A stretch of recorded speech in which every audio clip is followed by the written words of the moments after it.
He has struggled at the plate in August. Is working on his offensive piece as well as the defense the rest of the year as he tries to improve at second. The 2-2. Ball flicked foul off to the third base side, and it remains 2-2 against Jackson Holliday. But the Orioles played a clean defensive game yesterday. The bats came to life with 8 different extra base hits, the most that they had collected in a road game all season. 2 balls, 2 strikes. Verlander into his motion, comes home, and that is low. 3 balls and 2 strikes, and always a thrill when you get to face off against somebody who's going to be in the Hall of Fame one day, and Justin Verlander, 42 years old, still going strong. 3-2 the count. Into his motion, the payoff pitch, and it is high for ball 4. So Holliday earns a walk from Verlander to start things off. And that's going to bring Jeremiah Jackson to the plate. The walk brought to you by the Good Feet Store. Get out of pain and back to doing what you love at the Good Feet Store. Go to goodfeet.com to find a store near you and book your appointment today. Leadoff man on base. And the Orioles now going to have Jeremiah Jackson stepping up to the plate. Right on right matchup here with Verlander. The pitch. Breaking ball sits at the top of the zone. That was the curveball from Verlander. Count is 0-1. Verlander, 42 years old, signed a 1-year contract with the Giants in the offseason after he previously was with the Astros. The 0-1 pitch, skied foul off to the right side. It's no balls and 2 strikes. Now, Verlander, 2-10 on the year, but from what we've heard, the defense behind him has not been good. He's pitched in a lot of day games when the ball can fly a little bit more at this ballpark. The 0-2, Holliday on the move, swing and a miss, strike 3, throw down to second, not in time. Stolen base there for Jackson Holliday, his 14th of the year. And so he's at second now, as Jackson, a strikeout victim on just 3 pitches. That is today's fast play of the game. And it's brought to you by the Maryland Lottery. So 1 out, man at second, no score here in the top of the first inning. And Gunnar Henderson is now going to bat against Verlander. Now Verlander brought in to provide a veteran presence to this Giants pitching staff. The pitch, breaking ball, strike, over the outside corner, 0-1. As he enters the day, his 264 wins in his career, 36th most in Major League history. He's one of 11 pitchers ever with at least 3 Cy Youngs. 0-1, put in the air, short left field, backpedaling is Chapman, and he's got it. Verlander jogs over to cover third. Second out of the top of the first inning. Holliday at second base. 0-0 our score for Ryan Mountcastle. Last time out, Verlander earned the win, 6 innings of 2-run base, but was his first ever win at Oracle Park here in San Francisco. And today making his 550th career start, which gives him sole possession of 30th on the all-time pitching list. Offering to Ryan Mountcastle, a heater is low. 1 ball and no strikes. Fastball still can get in the mid-90s for Justin Verlander. Curve, change, sweeper, and then a sinker for the right-hander. He's going to want a new baseball. And so Patrick Bailey throws it out to him. 1 ball and no strikes the count. Here against Mountcastle, who's had a great first 2 games on this road trip. 5 for 10, and that includes 4 extra base hits. 1-0 offering, a swing and a miss on a fastball at 94 from Verlander. 1 ball and 1 strike, and he was one of a couple who homered yesterday. The Orioles had 2 different 3-run innings in yesterday's game and a 4-run third. Mountcastle had a long homer to center. 1-1. Lifted foul off to the right side. It sails into the upper deck. It's 1 ball and 2 strikes. And Mountcastle, last year of arbitration eligibility. Tommy Maslino said it yesterday. Mountcastle kind of understands the spot that he's in, but if he just does the work and performs like he has been performing, things will take care of themselves. 1-2, nub foul at home plate as it rolls over to Colton Cowser in the on-deck circle. And it's also hard to argue with the defense that Ryan Mountcastle can give you, being a two-time Gold Glove finalist at first base, and that's where he's playing today with Kobe Mayo beginning on the bench. Holiday off second, 1-2 pitch. Mountcastle stays off the sweeper in the dirt, and it's blocked down by Patrick Bailey. 2 balls and 2 strikes. After this, the Orioles, they're going to be going to San Diego. They will play the Padres for 3 more games. Kyle Bradish is going to make his second start back off the Tommy John surgery tomorrow. No score, 2-2. Mountcastle drives it down the right side, and it goes slicing foul back into the seats. Setting up pitch number 7 to Ryan Mountcastle, and then we might be hearing from Tyler Wells come Tuesday. Now, Cade Povich is going to start the last game when the Orioles are playing the Padres. Holiday not held on at second base. No score, 2-2, 2 outs. Verlander homeward, breaking ball in the dirt. Did Mountcastle check? He did. It's 3 balls and 2 strikes. And so Justin Verlander, Orioles making him work a little bit in this first inning, with the next pitch that he throws about to be the 20th of the first. Outfield playing deep and straight away. Verlander, long look at second. 3-2. Outside for ball 4. Mountcastle earns a walk, the second one that Verlander has handed out in this inning. And a really nice job by Ryan Mountcastle. Saw a bunch of different pitches there from Justin Verlander to get on base. So now here comes Colton Cowser up to the plate.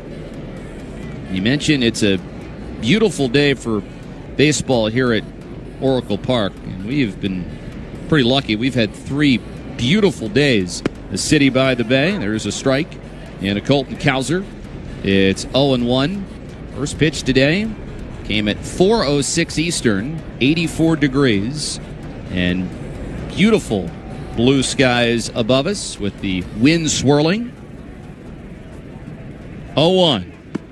Outside, 1 ball and 1 strike. And the time and temp, it is brought to you by the Maryland Solar Access Program. You can end your summer strong by getting up to $7,500 to install solar panels. The Maryland Solar Access Program. Learn more at energy.maryland.gov. 1-1 the count here against Cowser. Verlander deals in the dirt, and Cowser is able to check. As Paul Clemens says, no swing. 2 balls and a strike. Colton Cowser, a little bit of progress, as he had a few good games against Houston, 1 good game against the Red Sox, but has cooled off once again. 2-1 offering, a strike. On a curveball over the outside, 2 balls and 2 strikes. Hitting just .203 this month and a lot of strikeouts. Of his 74 at-bats that he has had in the month of August, 34 times he has struck out. They're at first and second, 2 away, top of the first, 0-0 our scores. The Orioles try and strike first. 2-2. Cowser takes down. As a changeup missed. 3 balls and 2 strikes.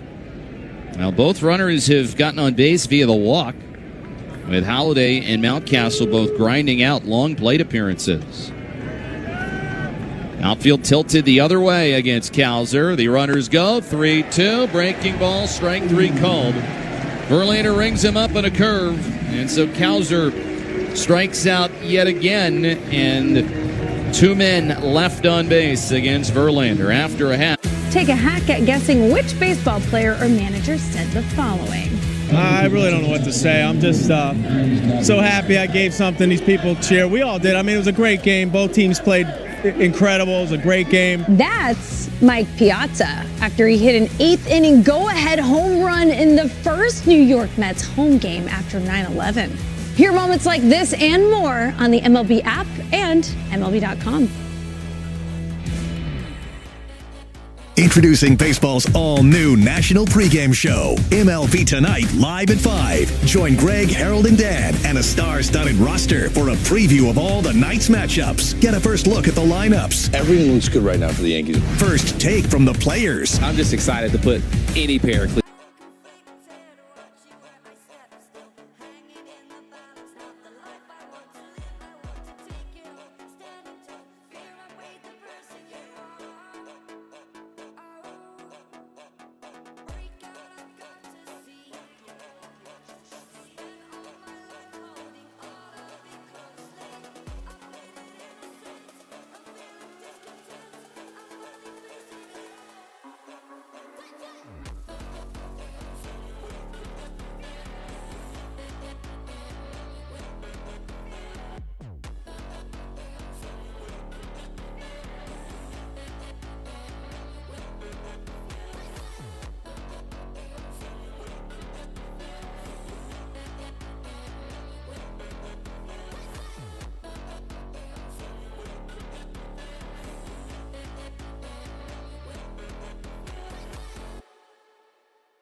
Willie Adames to lead things off against the right-hander Tomo Sagano.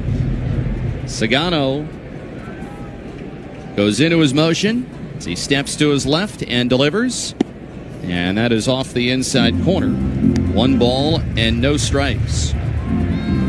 26 start for Tomo Sagano, the first time he has ever faced off against the San Francisco Giants.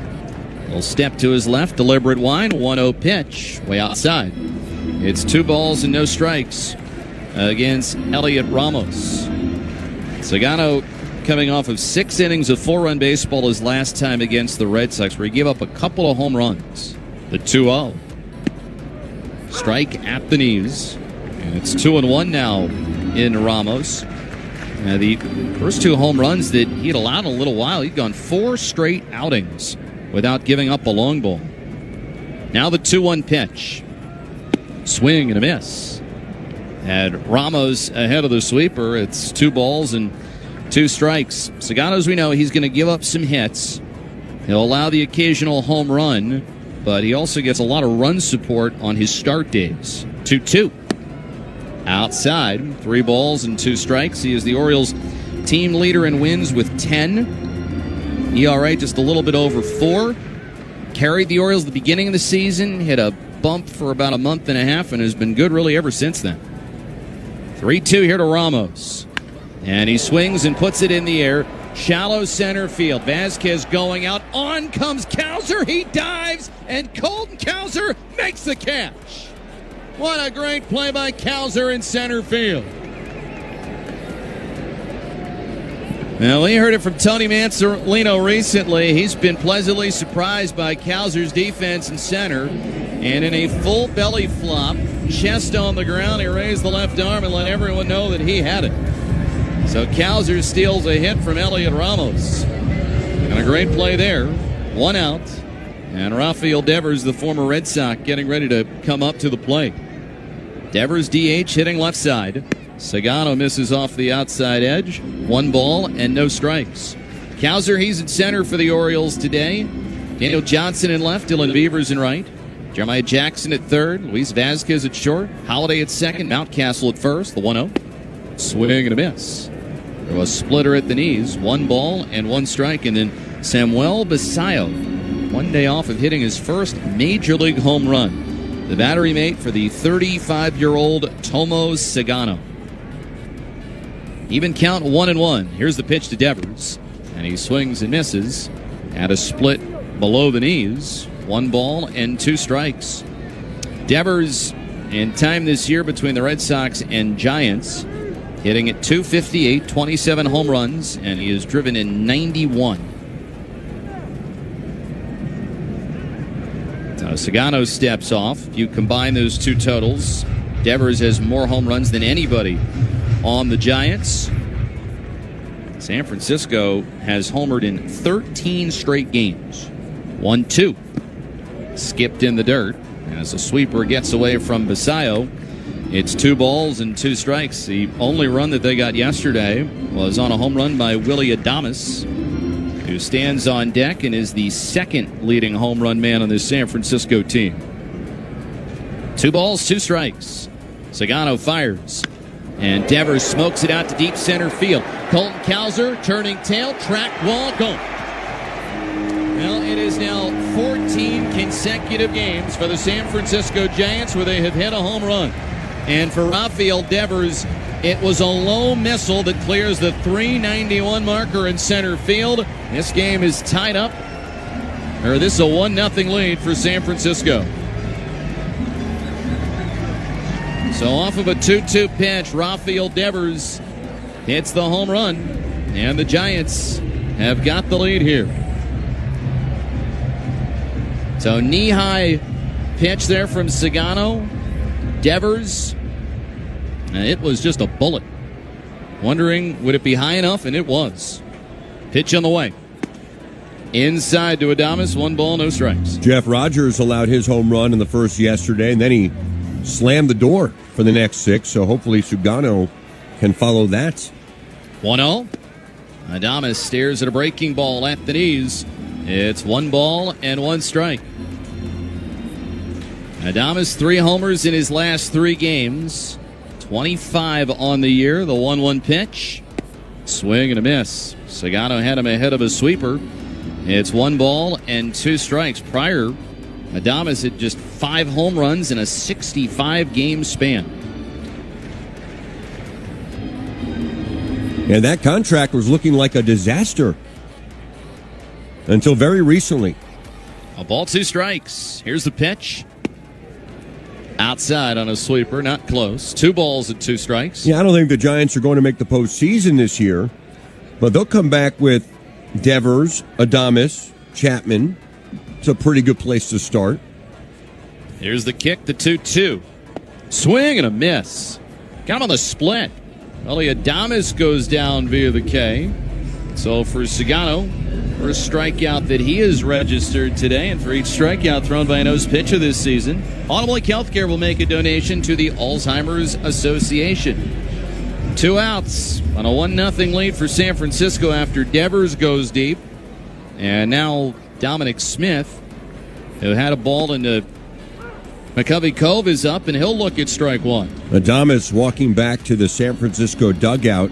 Just had a long chat with Matt Chapman, whispering in his ear, covering his mouth, and obviously something he's picked up from Sugano. 0-1 low on a fastball.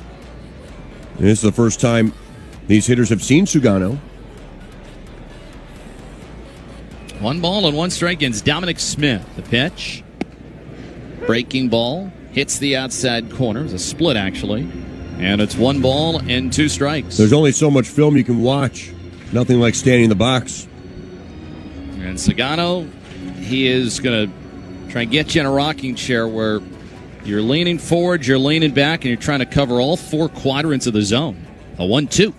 Swing and a miss. Split in the dirt, and Smith went chasing. So after allowing the home run, back-to-back outs recorded by Tomo Sagano via the K, but it's Devers who hits the home run over the wall in center field. And after the Giants go bye-bye, baby, it is 1-0 San Fran after 1 here on the Orioles Radio Network. Take a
To you by SeatGeek.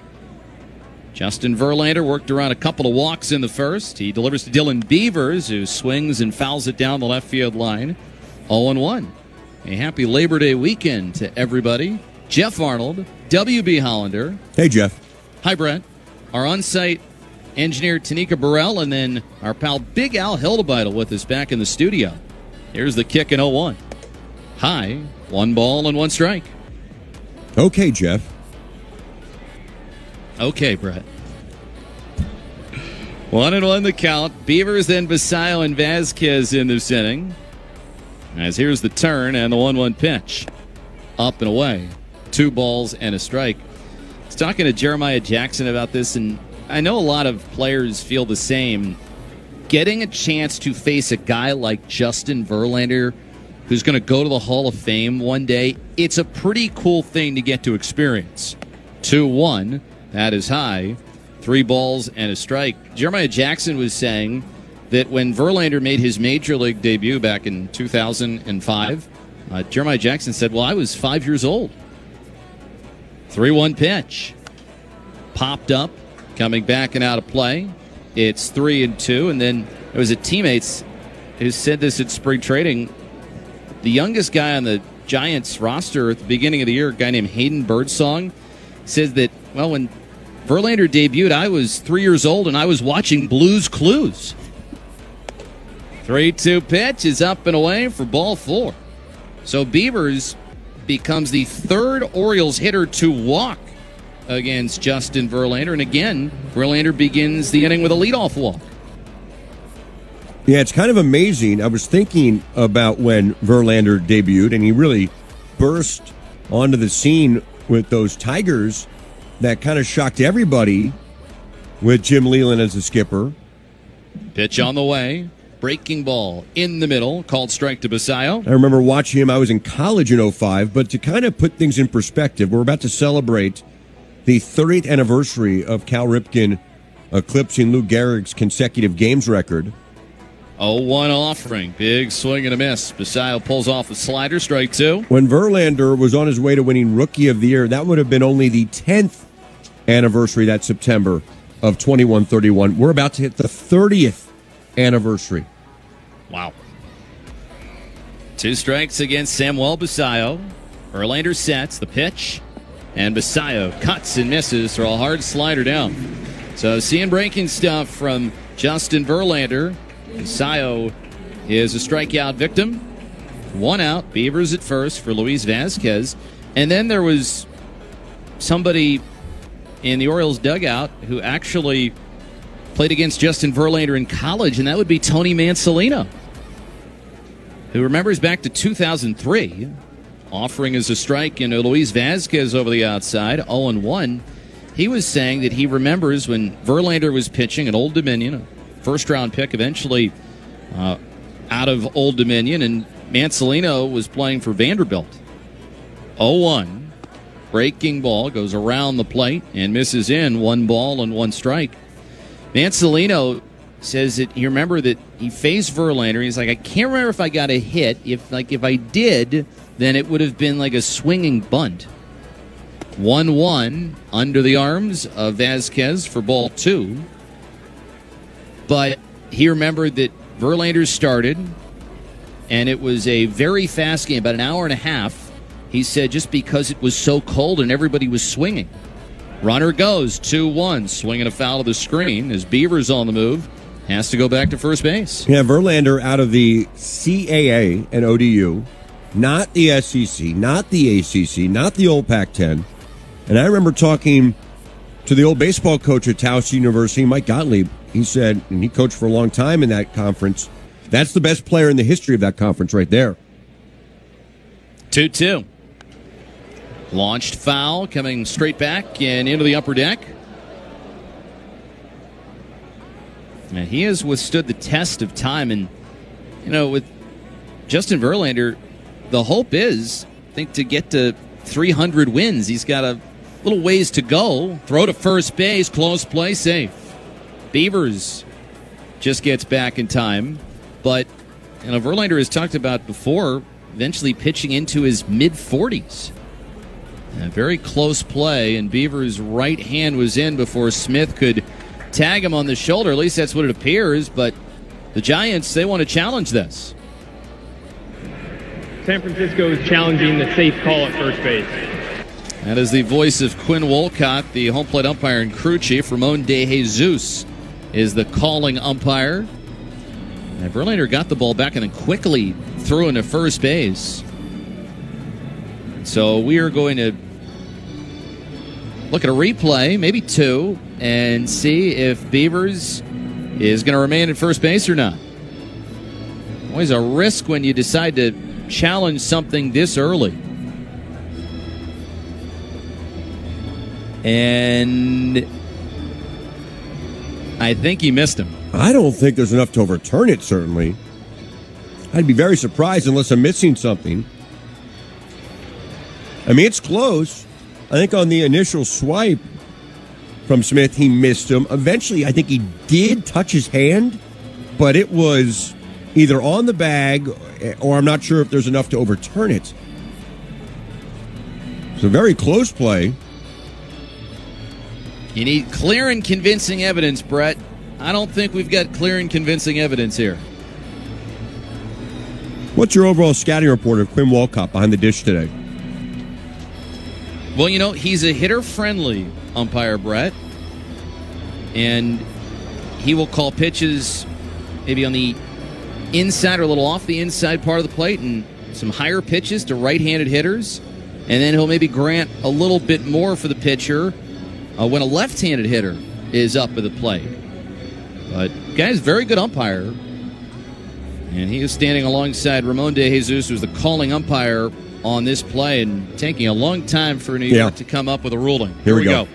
After review, the call in the field stands. The runner is safe. San Francisco will lose their challenge. So he said it is a risk if you want to challenge this early, especially on a play like that where there was nothing in our minds that seemed to be conclusive.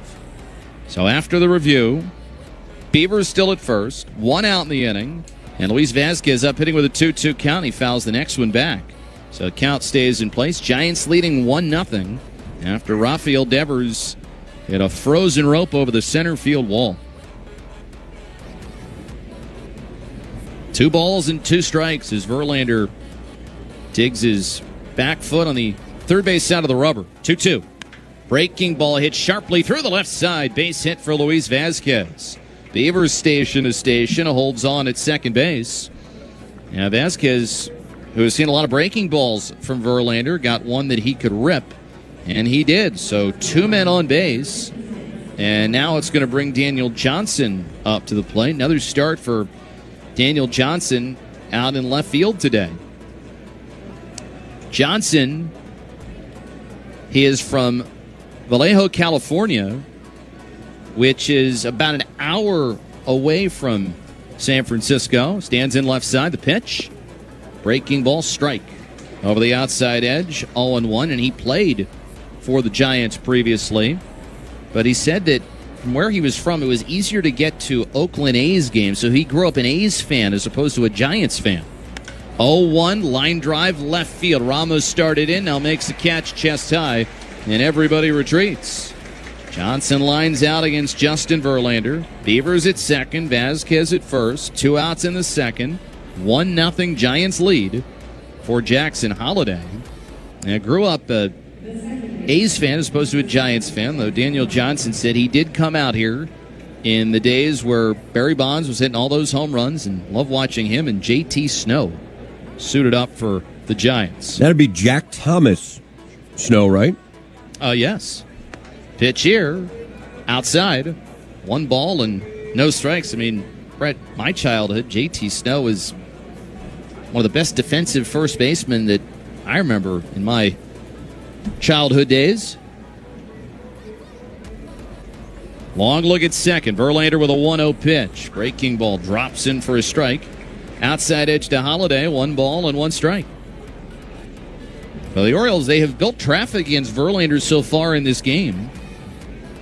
Walked 2 in the first, got a couple of strikeouts to escape. A walk and a single in this inning. 1-1. Line foul off to the left side. 1 ball and 2 strikes.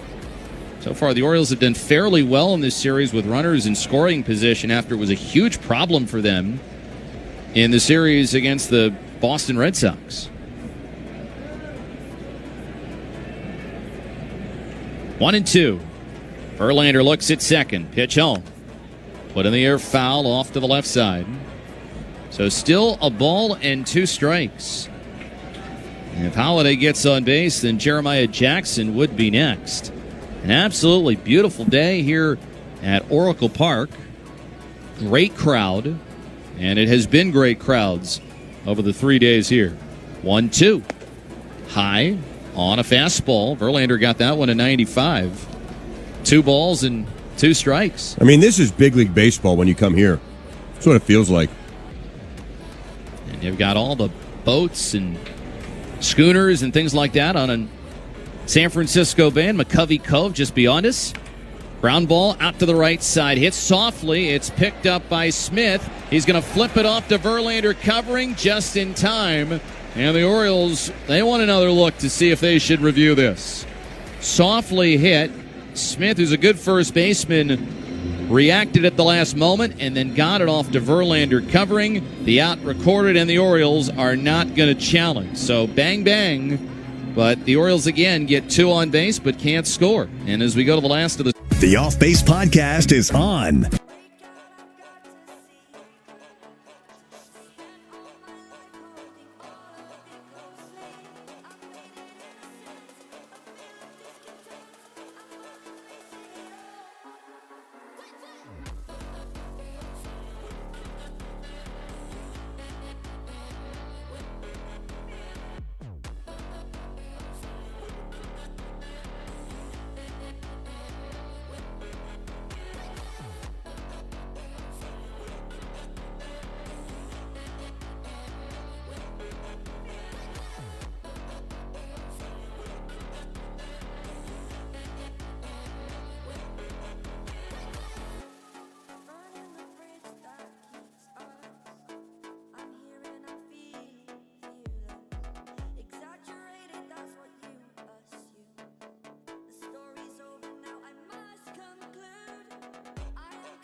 The ballpark as Birdland celebrates the 30th anniversary of 2131.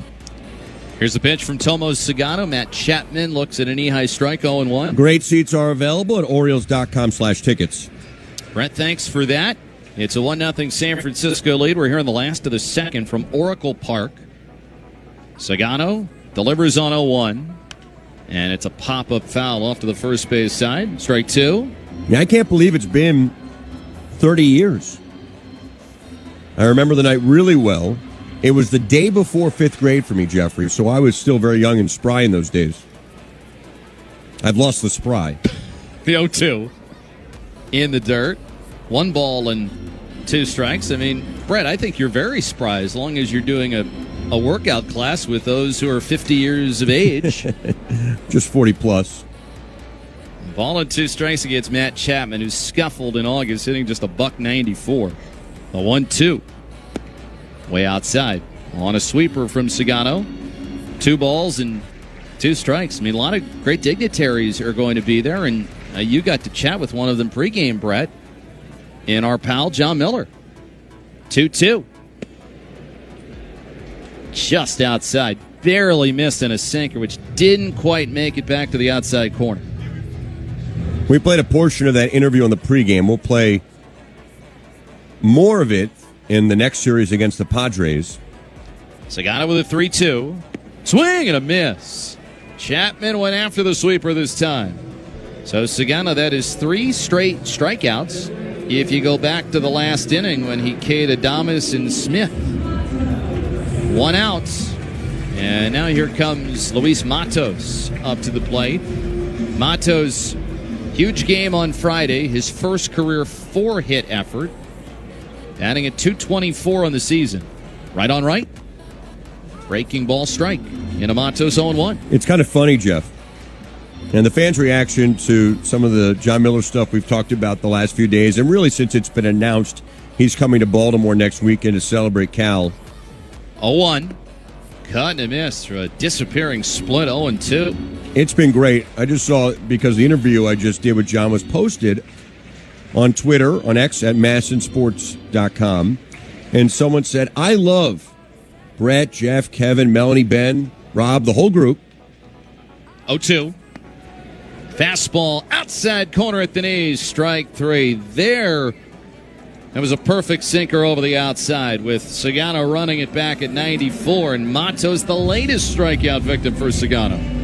But the person went on to say, but I still miss John Miller. And I'm not offended by that at all. I miss John Miller. He was, for better or worse, the reason I'm in this vocation. Here's the pitch to Patrick Bailey, hitting left side.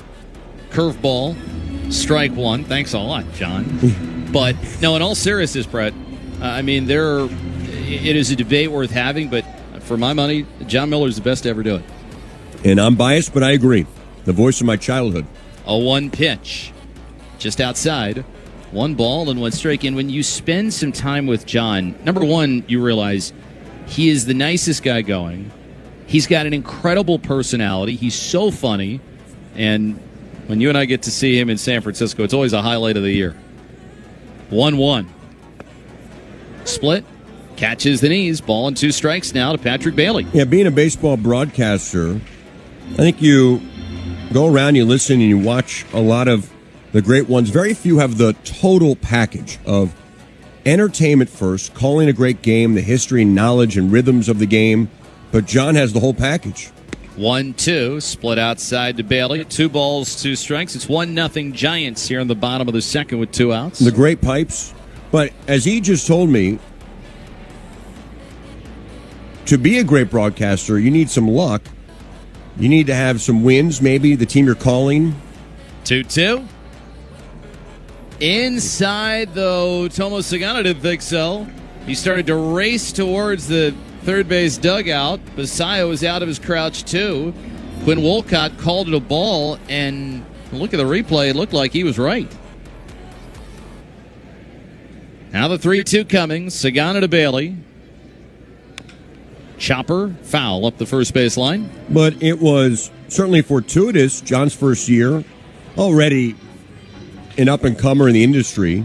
But first year, 1983, he had a lot of good moments to call, including the final out of the 83 World Series, caught by none other than Cal Ripken Jr. A few years later, of course, he's calling a home run with the President of the United States on September 6, 1995.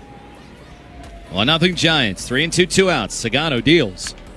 Grounded foul behind the first base coach, Mark Hallberg, for San Francisco. And how many games and innings? I mean, the streak had already begun when John Miller got to Baltimore. That's kind of crazy, too. And it would keep going after he took his dream job in San Francisco to come home. It would go for another couple of seasons. Another 3-2 pitch. Sagano homeward. Lined into left field. Johnson back into his left. He makes the catch. And the inning comes to an end. So Tomo Sagano sets down the sign order in the second. A couple of strikeouts in there as well. He's got 4 through the first 2. Take a hack at guessing which baseball player or manager said the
in the top of the third, trying to break through against the 42-year-old right-hander, and stepping in with the play-by-play. A man who is in his 40s himself, and getting ready to call some play-by-play of a guy who's actually older than him. Here's W.B. Hollander. That's weird to think about, but I appreciate it, Jeffrey, my boy. The West Coast suits you well. You look great for you. As Jeremiah Jackson leads off here in the top of the third, and there's a strike one. 0-1. I'm Brett Hollander making the call with Jeff Arnold, and if you need a lawyer, make the call to Miller Stern Lawyers at 410 Law Firm, your Baltimore area personal injury, medical malpractice, legal experts. 1-0 San Francisco. Justin Verlander on the mound for the Giants. His 0-1 to Jeremiah Jackson. That is low for a ball, 1-1. Verlander has allowed just one base hit, but he has walked 3 in this game. So his pitch count already very elevated. Before he's retired a batter in the third, he's at 52 pitches. The 1-1, that is poked foul out of play off to the right, a foul ball. And it's 1-2 now to Jeremiah Jackson, who is just having an incredible, basically opening month in his major league career offensively. And everyone is excited about Beavers and Basayo, and there's a lot to be excited about there, but I'm kind of excited about Jeremiah Jackson right now. The 1-2, that's in the dirt for a ball, 2-2. He's just a hitter. And although he's having his best all-around season, starting with what he accomplished in the minor leagues, he finally made it to AAA after several years in AA. And he's put together his best all-around offensive season. Jackson tries to check his swing, he goes too far. And Jeremiah Jackson strikes out. So give Verlander another strikeout, 1 away. After Jackson tried to check his swing on a ball that was down, Jeremiah Jackson called out by home plate umpire Quinn Walcott. He was not happy that there was no ask for an appeal to first there. So 1 away, Henderson will bat. Gunnar popped out his first time up, DHing today. Big swing here, and he came up empty on a changeup, 0-1. But Jeremiah Jackson was a second-round pick by the Angels in 2018 out of high school. So he's only 24. The 0-1, swing and a miss, 0-2. And if you think about it, he didn't play college ball. He would be a couple of years out of his collegiate career if he went that route. For the Angels to take a high school kid in the second round there means he has a lot of ability that scouts liked. Out of high school in Mobile, Alabama, the 0-2 pitch. That's inside for a ball, 1-2. Yeah, he played for Binghamton last year in the Mets organization, played in the Angels organization. 2 organizations have given up on Jeremiah Jackson, but based on age and where he was drafted, we shouldn't be that surprised that he's putting it all together right now. The 1-2, that's low for a ball, 2-2. He is someone who hit with a lot of power in the minor leagues. He did not hit for a high average. Right now he's doing both well. He has a lot of extra base hits, and he came in today hitting .330. Sometimes it takes a while. We want these instant results, and it's just not that simple. The 2-2 poked off the end of the bat by Henderson, foul over the netting. It remains 2-2. And Brett, I think it's important to note that you want instant results, but the instant results, it doesn't matter if they're at the plate or in the field. It takes a little while for those things to arrive. Just look at Gunnar Henderson's development at shortstop this year. The 2-2. Gunnar skies his foul. And a playoff to the left, it remains 2-2. And when you look at Jackson Holliday maybe having some struggles this year playing at second base, he was saying, let's not forget, Tony Maitzlin noted this earlier, that last year Gunnar Henderson was one of the worst shortstops in baseball. This year he is one of the best. 2 balls and 2 strikes to Henderson. That is smoked foul. First base side against the netting down the line.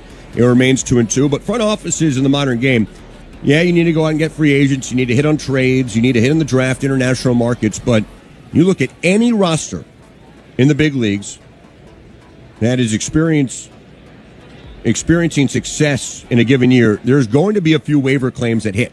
You need that. Henderson gets into one to right, down the line. It's hooking into the corner, and that is a foul ball. It may have landed near the water down the line, but it was well fouled. And we'll do it again at 2-2. It did make it to the water. And it's being picked up by a kayaker in the water who's very excited. I'm not sure if he knows that was a foul ball. The 2-2 pitch to Henderson. Gunnar hits one high in the air, a pop-up. The catcher, Bailey, ditches the mask. He's in foul territory. He reaches up, and he makes the catch. Gunnar retired, 2 down. Well, if you're a kayaker, what you can refer to are the water cannons that fire, which go off if a Giants hitter hits a home run. By the way, Brett, I wish that the guy who was in the kayak was wearing a shirt that identified himself, because the other day when Dominic Smith hit the home run in a McCovey Cove, this guy by the name of Dave was the one who recovered it, and he had Dave across his shirt. 2 outs, bases empty for Mountcastle. He takes a pitch outside, a fastball that missed 1-0. It's amazing. This is your number 25 at Oracle Park. What a gem this is in baseball. Just gorgeous. A lot of similarities to Camden Yards. You have the green fence, the green seats, the red brick, the 1-0. That is it, foul out of play down the right. Incredible views off into the distance of the East Bay. A little mountain range, and of course, San Francisco Bay right there. And like what the Orioles created with Utah Street, counting all the home runs there, marking all the home runs there since Camden Yards started in 1982 as Mountcastle can't get to a heater upstairs, 1-2. They do the same thing here. There is a splash hit counter right by the foul pole in right. It's at 107. That counts only Giants hitters who have hit home runs in the water, and it's just 309 down the line. That number kind of surprises me. 107 ever, and this is the 25th year. The 1-2, Mountcastle takes low, 2-2. And out of the 107, 35 were by Barry Bonds. So you take him out of the equation, there just aren't that many. I was talking about it with John Mabry, who says he hit one that was off of a sound speaker, and they didn't count it even though it got to the water. Mountcastle hits this foul and out of play off to the right. We'll do it again, 2-2. Mabry now an assistant coach for the Orioles. It has to be unimpeded to the water. It cannot take a bounce over the wall and then eventually land in the bay. It has to be right to the water, but we've called 6 games here now, and we've seen it twice. And it's been very rare in the history of this ballpark. So I feel very honored for that.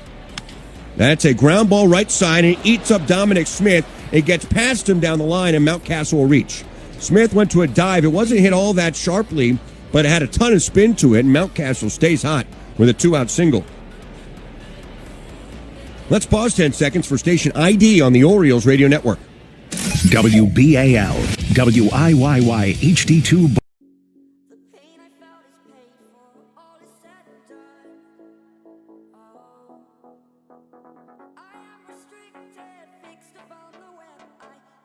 It's just a perfect day in San Francisco, California, right off the water at Oracle Park.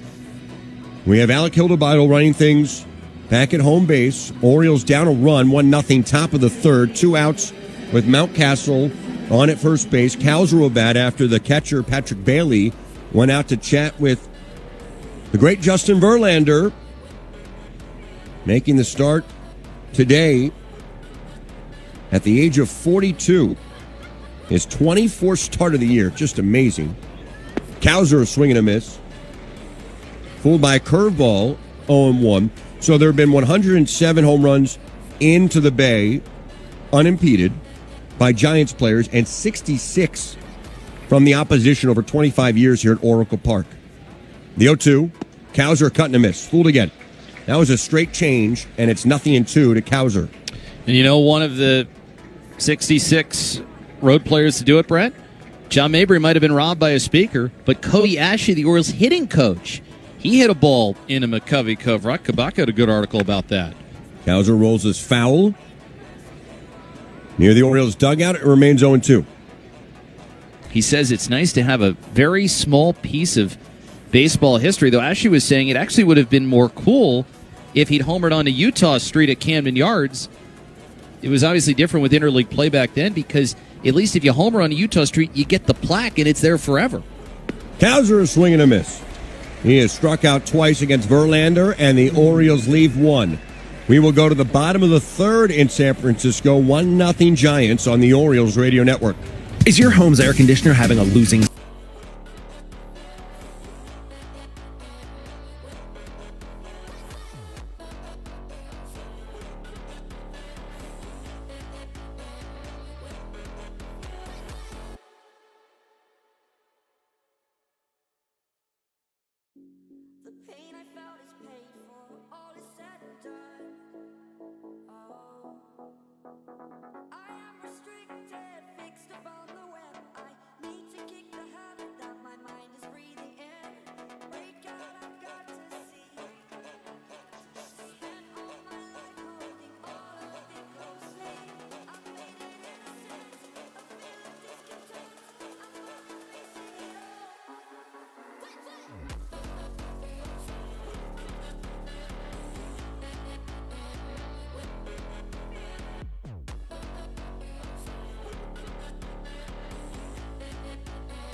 ceremony with Cal.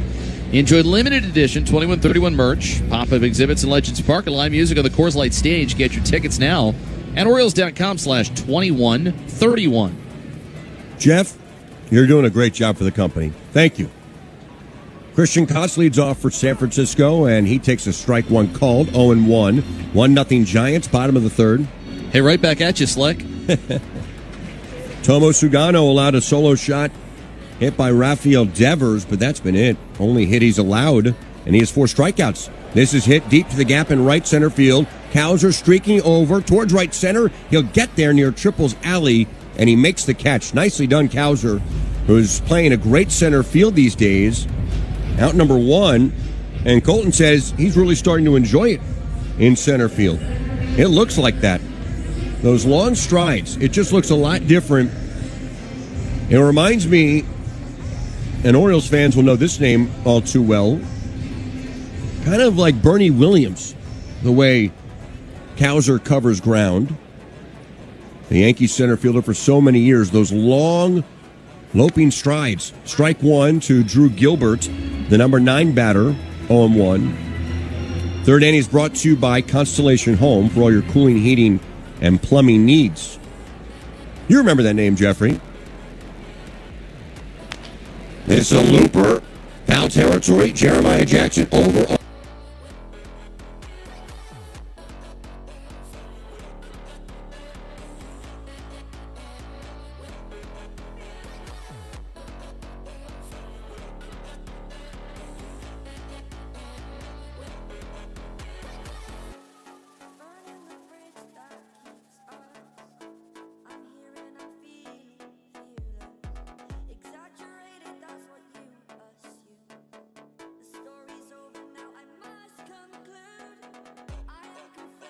And it looks like he's gliding to the baseball.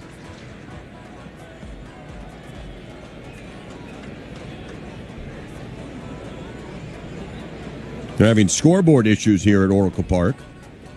The 1-2, foul back behind home plate. It remains 1-2. 1-0 Giants, bottom of the third. Rubber game here between the Orioles and San Francisco. After the game, Baltimore will head down the coast to San Diego, California. Labor Day game tomorrow. First of 3 against the Padres. We'll see a lot of old friends there. The 1-2, that's low. 2-2. Ryan O'Hearn, Ramon Laureano. Of course, Baltimore's own Gavin Sheets. mean, Laureano, Brett, he's been the Padres' best hitter since he was traded to San Diego. Jackson Merrill, off to a great start in his career from the great state of Maryland. Slow roller to the right side, past the mound. First baseman Mountcastle up within a long toss, underhand to first, and it's too late. Infield hit for Gilbert, just perfectly placed. He couldn't have rolled it out there any better between the mound and first base. So he is a one-out base runner. Second hit for the Giants. Not much Mountcastle could do there.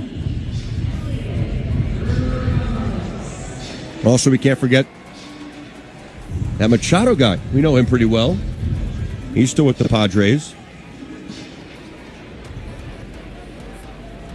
Right now, San Diego, they're still trailing the Dodgers in the American League West, but very meaningful games coming up between the Orioles and San Diego. That pitch is low for a ball. 1-0 to Elliot Ramos, who was robbed of a base hit by Cowser his first time up. Gilbert runs well. He leads from first, being held by Mountcastle. Swing and a miss. That was a sweeper, and it's 1-1.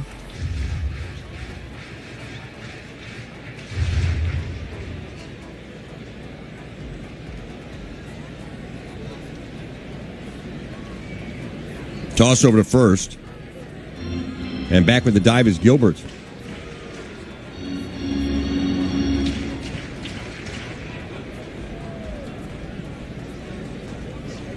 Yeah, they're still having scoreboard problems here. There goes the runner. It's a line drive to the gap in left center field. That's down for a base hit. Cowser gets to it quickly. Stopping at third is Gilbert. But it's a base hit for Ramos. First and third for San Francisco with just one out.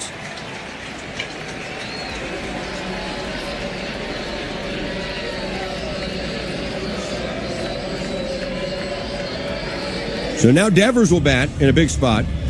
He homered off Sugano his first time up.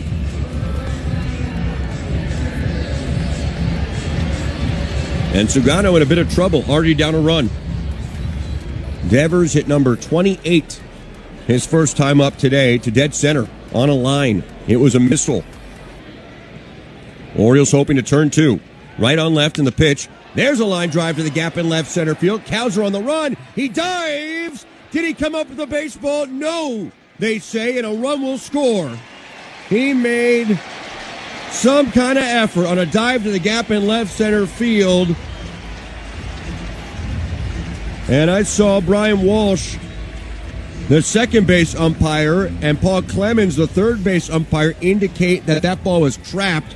But because the runners had to hold up, and it was trapped on the replay, only a run scored. And it was Gilbert, but Ramos does end up at third base after the base hit by Devers, who was nearly robbed by Colton Cowser. So it's 2-0 San Francisco, and now Drew French will come out to the mound. So will Samuel Basayo. And Sugano's interpreter, Yuto Sakurai. So give Devers his second RBI of the game. He now has 92 this season. Willie Adames will bat. Third hit of the inning for the Giants.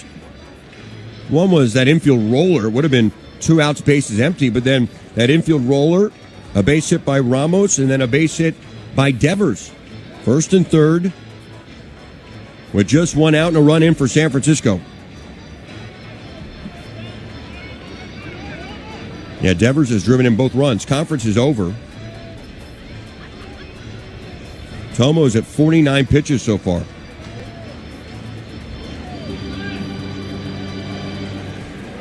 Trying to work his way out of a jam right now. Adames, who's been really hot, will bat for a second time against Sugano. He struck out his first time up.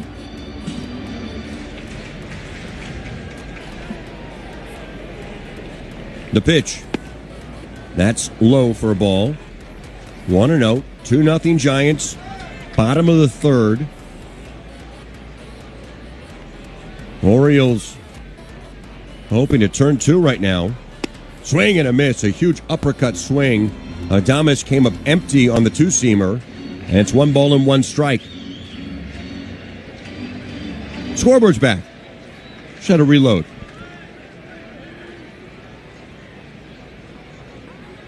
The 0-2. That's a ball down and away. Wait, what's the count? I'm confused now, Jeff, because the scoreboard's back, but it's wrong. I've got 2-1. 2-1. With just one out, the scoreboard says 0-2 with 2 outs. That would not be correct. So it's 2-1. The pitch by Sugano. That's a fly ball, center field, in his tracks, Cowser. He'll walk in a few steps. He'll make the catch. Tagging from third is Ramos. The throw is cut off. The Giants add one more, and they have a 3-0 lead. Give Adames an RBI on the sac fly. They have scored twice in the bottom of the third. Adames with his 72nd run batted in. Devers stays put at first. Dominic Smith will bat right now.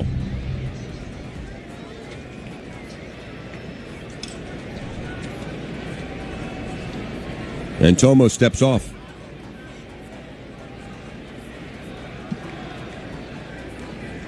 Two away, runner on at first. The pitch to Smith. There's a strike, 94 from Sugano at the bottom of the zone. 0-1. Should mention today is the birthday of one of the all-time greats, Frank Robinson. Born on this day in 1935. That pitch is away to Dominic Smith. 1-1. And that's noteworthy. Obviously, Frank passed away in February of 2019. The pitch. That's a fastball outside. 2-1. Famously, Robinson was traded from the Reds to the Orioles because he became an old player at 30 before the 66 season, and then promptly won the Triple Crown and helped lead the Orioles to their first World Championship. A little tapper in front of the mound. Basayo up with it. It's a fair ball. He'll sling it to first in time to retire Smith. So the Giants are done in the bottom of the third, but not before they score 2 more. They lead this game after 3. 3-0 will go to the fourth in San Fran on the Orioles Radio Network. Let's see if you can figure out the following baseball.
Looking for career win number 265 on this day.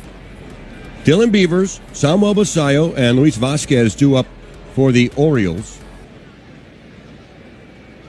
That's a lot of wins, Jeff, for Justin Verlander, as Beavers takes the ball 1-0. I mean, right now, he's 40th all-time. And I know wins, some fans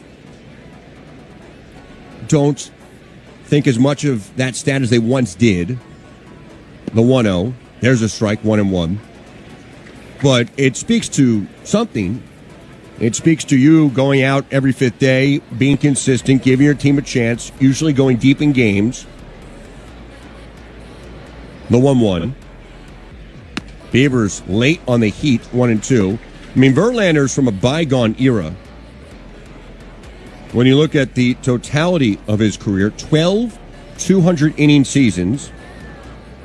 This is game number 550 in his career.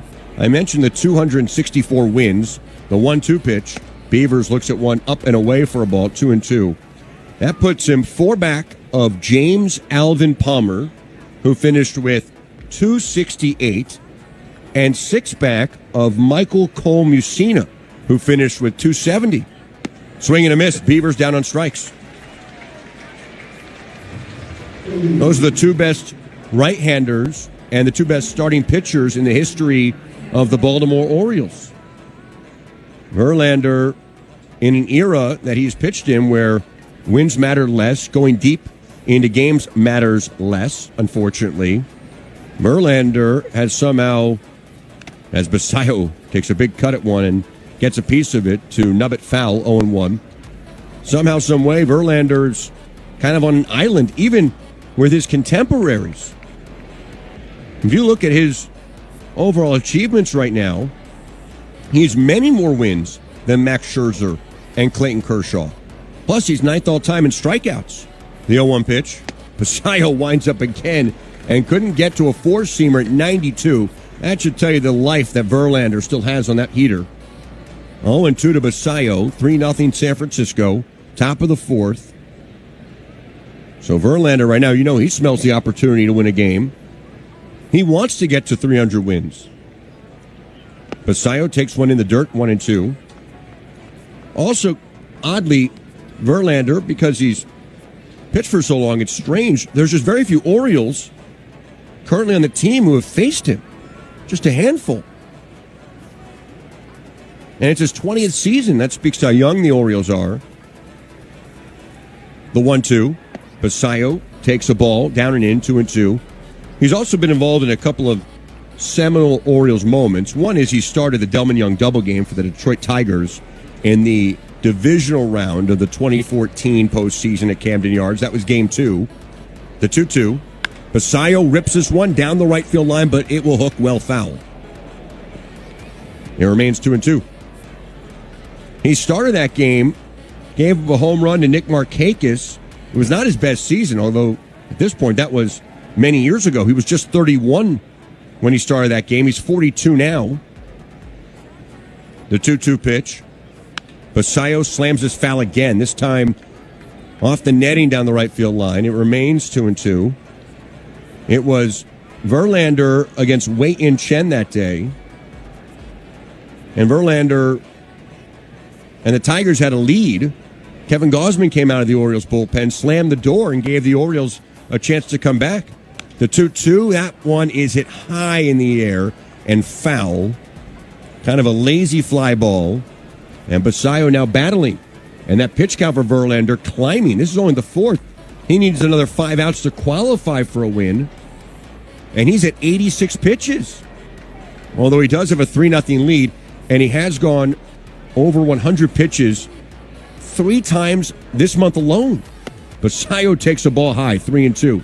Think about that for a 42-year-old. But Verlander started that game. Remember, in that series, the Orioles had to beat Scherzer, Verlander, and Price, and they swept him. The 3-2, swing and a miss. Fastball upstairs. Basayo chased it. Back-to-back strikeouts for Verlander, and there's 2 away in the top of the 4th.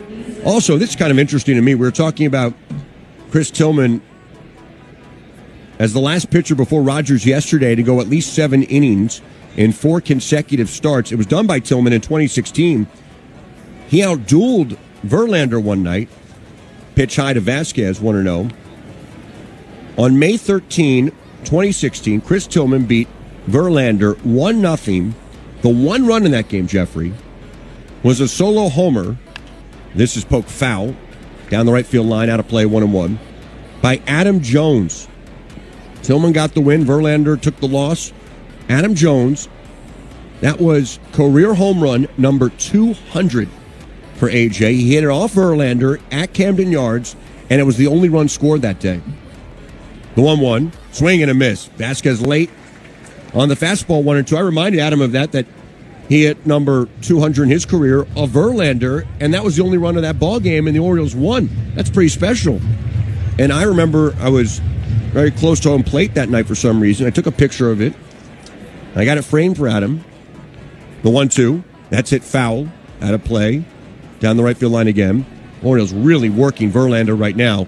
He has not allowed to run, but he's at 92 pitches with just 2 outs in the 4th.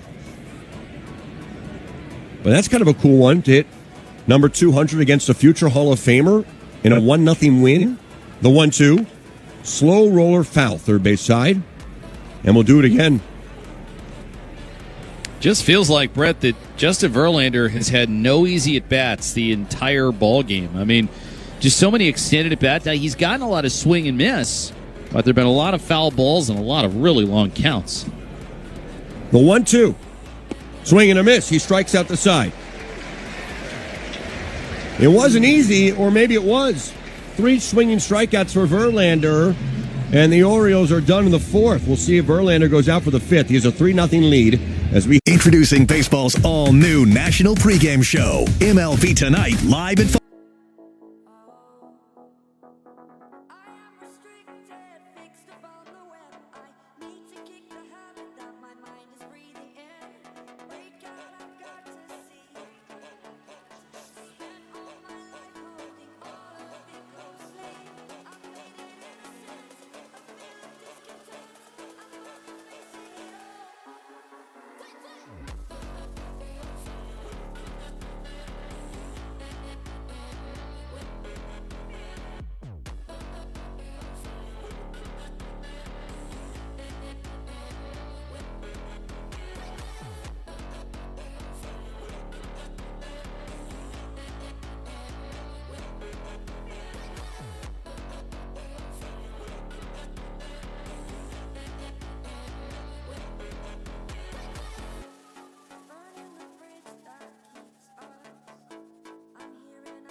Orioles.com/schedule.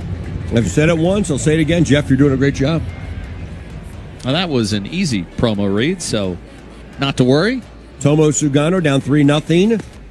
Throws strike 1 to Matt Chapman. Chapman, Matos, and Patrick Bailey due up for the Giants. The 4th inning is brought to you by the Toyota RAV4. Visit your Baltimore area Toyota dealer today for great deals or shop online at buyatoyota.com. A splitter low to Chapman, 1-1.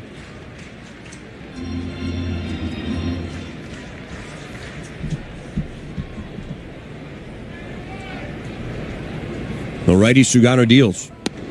That's a little low with the fastball. 2-1.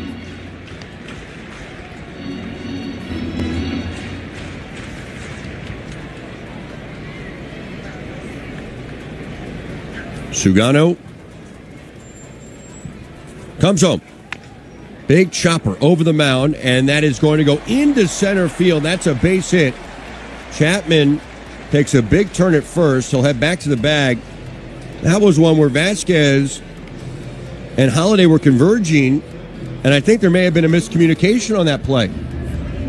They both kind of looked at each other. Now I'm not sure if either of them would have been able to make the play and get Chapman, but neither really made an attempt for the baseball. Vasquez getting a rare start at shortstop today. Henderson gets a half day as the DH, but that is really frustrating. And there goes Chapman from first. He's heading to second. It's a strike. Throw to second base by Basayo. Out! What a throw by the big fella. Samuel Basayo delivers a strike to nail Chapman. They ran on the rookie. And Basayo guns him down. It doesn't get any better than that. Chapman had a huge jump. Chapman now, or I should say Basayo now, 2 out of 3 throwing at would-be base stealers. That was impressive. As Matos hits one to the right side, it's off the glove of Mountcastle. Holiday's up with it in shallow right, but no one at the bag to cover. So it's an infield hit, not hit sharply at all. So a couple of slow roller singles, but because of the caught stealing, the Orioles are in a heap of trouble. 1 on and 1 out. There was just a lot of spin on this ball, and it was just past the reach of Ryan Mountcastle, and with Holiday shaded more towards the middle, there was no chance for him to make that play either. Just a well-placed infield base hit for Luis Matos. Patrick Bailey looks at a curveball, 1-0. Sugano has had some bad luck today. There have been a couple of infield hits. It's down 3-0. There was the solo homer by Devers, but I don't think he's getting hit all that hard. The 1-0. Bailey looks at a ball outside, 2-0. That caught stealing by Samuel Basayo. That was really impressive. The 2-0. Bailey takes a ball. Didn't miss by much, but maybe a little low, 3-0. That was today's Johns Hopkins Medicine breakthrough play. For more than a century, urologists at Johns Hopkins Medicine have pioneered breakthrough treatments for conditions such as prostate cancer, erectile dysfunction, and kidney stones. The 3-0 slash down the left field line, and that will slice foul out of play, 3-1. Find world-class care at hopkinsmedicine.org/urology. 3-1 to Bailey. 1 on, 1 out. Sugano's pitch, and that's a strike. Bailey thought it was low, but at the bottom of the zone, says Quinn Wolcott. Strike 2. Now the count is full, 3-2. Sugano at 68 pitches. Jeff, you think that was a strike, right? Yeah, I thought it was a good call. Bottom part of the strike zone. One of those pitches that, if you're Sugano, you want to get. The 3-2. That is low for ball 4. It's a walk. Bailey hitting just 210. Draws the walk first and second with 1 out, and now Christian Koss will bat. That was a splitter, but Bailey didn't offer.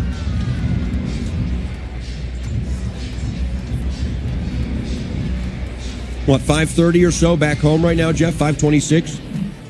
That's cookout time on a Labor Day weekend. Yeah, get your burgers and dogs and maybe brats. Oh, yeah.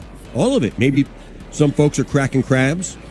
Final days of summer. Swing and a miss as Christian Koss comes up empty on a pretty good sweeper 0-1. And an adult beverage of some kind in your hand. As long as you're not driving. And as long as you're of age. 2 really good points. The 0-1. A little roller hit slowly to third base. Picked up by the third baseman Jackson. A throw to first is low, and it gets by Mountcastle, and a run will score. It was a tough chance for Jeremiah Jackson, who came charging in, and that throw just skipped right past Mountcastle, who is usually so good at picking it. 4-0 San Francisco. That will be an E5, and that's usually one you want to put in your back pocket unless you are sure you can make that play with runners on. I think he double clutched it. It was hit very slowly off the end of the bat. Jeremiah Jackson came in, fielded it with his glove, and he double clutched it. Once you do that, you got to hang on to it yourself. Maybe a good throw still gets him. So Matos scores. Bailey all the way to third. Koss stays at first as that ball stayed in play. And now Gilbert takes the ball 1-0. So it should be an infield hit and then an E5. And again, the Giants are piling up the infield hits.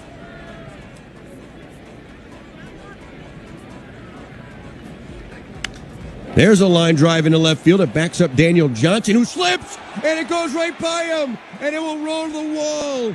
Bailey comes to score. They're going to wave in Koss, and the relay will not come home. And winding up at third is Gilbert. It's a disaster in left field for the Orioles. And it's now 6-0 San Francisco. Daniel Johnson was going to make the play, and he just slipped. And for poor Tomo Sugano, it has been a run of terrible luck. Johnson just had to move a little bit. He went to reverse field just a little, and he totally slipped. And now the Orioles infield will come in. 3 in this bottom of the 4th for the Giants. Runner at third is Gilbert. And we'll see how they score it. That's a ball, 1-0. He didn't touch it, so they're going to give him a triple. And 2 runs batted in. The batter now Ramos. And that's a base hit into left field. Gilbert down to score. That was a clean single to left. Ramos with an RBI, 7-0 Giants.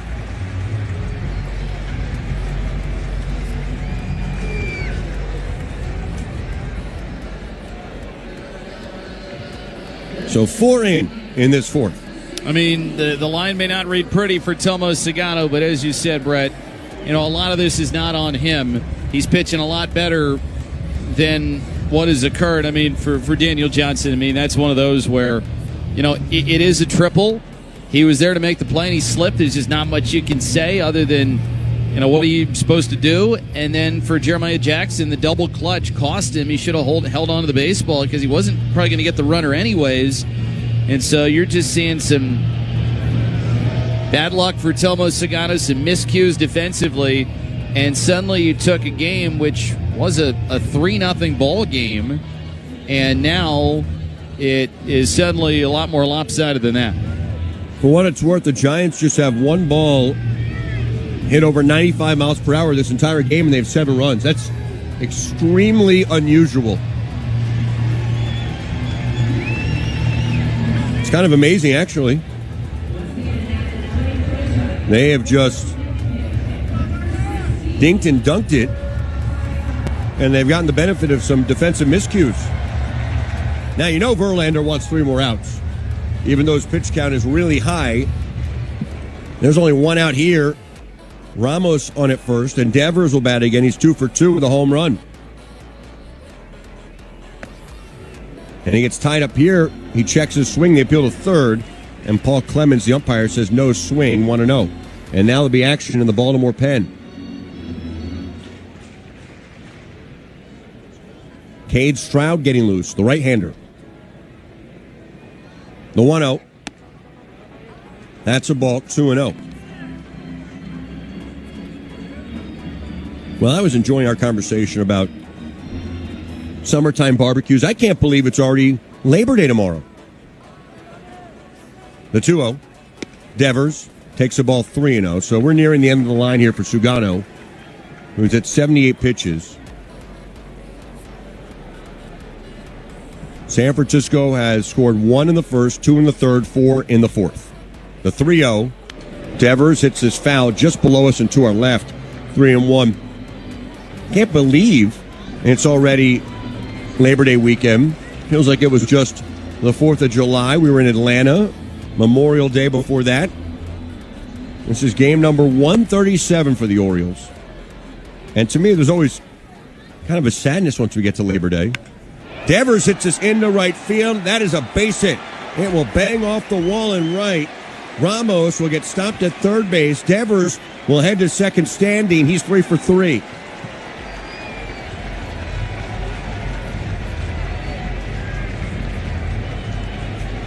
Second and third. 1 out. We'll see if Matt Salino wants to make the move right now. Willie Adames, the batter. It was a rough start for Dean Kramer on Friday. The Orioles needed to cover a lot of ground with their bullpen. They were given a major rest yesterday with the performance by Trevor Rogers, but that's it for Tomo Sugano. And this Sunday in Northern California, Tony Mansolino is going to make the move to Cade Stroud. And this call, the bullpen, is brought to you by AAA. When you live on the plus side, that's all you'll have to do. From roadside assistance to travel planning to insurance, get more with AAA. We'll step away. 7-0 Giants, bottom of the fourth on the Orioles Radio Network. Great moments in baseball have been broadcast on the radio since 1921. Smith corks one into right down.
ERA. Opponents hitting just 192 against him. Not a lot of strikeouts, a high walk number, but he's kept opponents in the ballpark. And he's an interesting arm. The Orioles bullpen will have to cover ground the rest of the way. No day off tomorrow. The Orioles will play in San Diego against the Padres, and they won't have an off day until Thursday. And Stroud's having a pitch communications issue, he's signaling. Basayo out in front of the mound. And now the home plate umpire, Quinn Walcott, waving to the Orioles dugout. Just one out, second and third. You have Ramos at third, Devers at second, bottom of the fourth. Sugano with a lot of tough luck today. Really let down by his defense here in the fourth, although Johnson not charged with an error. He slipped in left field, but that really opened the floodgates. And thank goodness for Basayo. And that caught stealing of Chapman. This thing will be worse. Orioles infield in. It's only the bottom of the fourth. Right on right. And now Stroud gets a sign, and now he steps off again. I don't know if he's having a pitch communications issue still, but Stroud, I don't think he can hear the sign from his catcher Basayo, and now they'll run another communication device out to him. All right, guys, how about the old-fashioned way? Put some numbers down.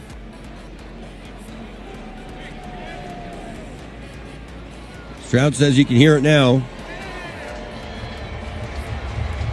And our long San Francisco nightmare is over. Let's hope. He hasn't delivered a pitch yet, Jeff. I mean, he could literally go out and just say, all right, couple of signs, here's the indicator, and this is how it's going to work. All right, he's ready to go. Here's the pitch. All that for 97, just below the zone, but called a strike 0-1.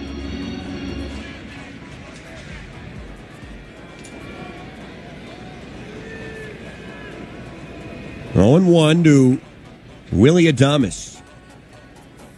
Stroud from the stretch. The pitch. That is high down the right field line. Beavers on the run towards foul territory, and that will land by the cutout on the sidewall down the line. Foul. So 0-2 to Willie Adames.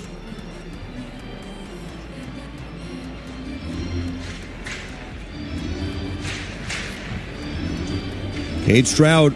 We'll see how Tony Mansolino wants to spread the workload around in the Baltimore pen. And now the home plate umpire, Walcott, comes out and stops the game. I think Adames called time.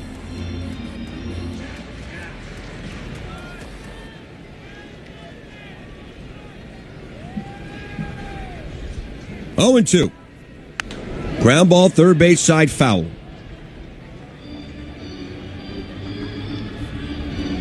All the talk, Jeff, of grilling and burgers and dogs and sausages, brats, cracking crabs, made me kind of hungry. Think folks will send us the pictures of what they're making at home for dinner tonight? Maybe the big day's tomorrow. Tomorrow is the holiday officially. I think they're probably doing the same thing today, Brett. The 0-2, that's a little low at 98 from Stroud, 1-2. So I'd say encourage everyone, send us a picture of what you're grilling. Or eating tonight. And maybe send us a picture as well of your beverage of choice. 1-2 to Adames. Stroud delivers. That skips in 2-2. I mean, this is a time, Brett, it's a 7-0 game. You just feel bad about what happened to Tomo Sagano, just where his defense lets him down.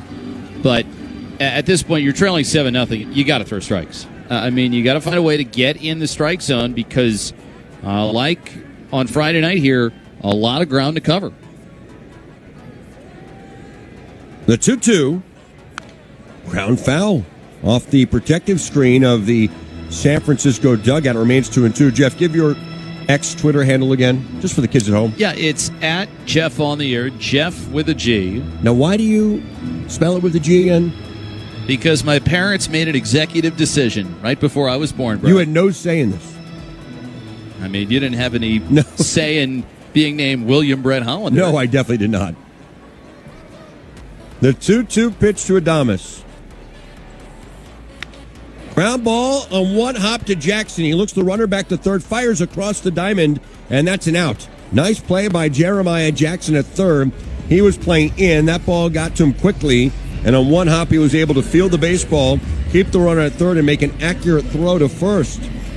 So 2 away, and the ninth batter to come up this inning in the fourth is Dominic Smith. My ex-Twitter handle is @BrettHollander. That's easy to remember. Brett with 2 T's. Dom Smith, who sent one into San Francisco Bay on Friday night, will bat. Second and third, 2 outs, and a strike with a cutter on the inside corner, 0-1. Dom Smith started the season in the Yankees organization. We saw him in spring training with New York. The 0-1. Swing and a miss. Really good curveball, 0-2. 4 runs in for the Giants. They lead this game 7-0. And they're out hitting Baltimore 10-2. And Justin Verlander needs 3 outs, although his pitch count already in the 90s, to qualify for a win, which would be number 265 in his career.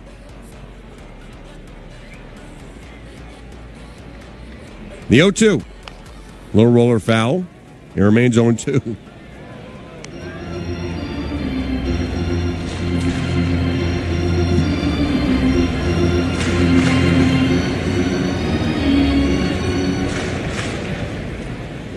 Stroud trying to finish off the Giants here in the fourth. 0-2 to Smith. Big chopper to third base. Jackson has it, fires to first in time, and the inning finally comes to an end. But some defensive lapses and 4 runs across for San Francisco. They leave this game 7-0 as we roll to the fifth on the Orioles radio.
Thanks so much.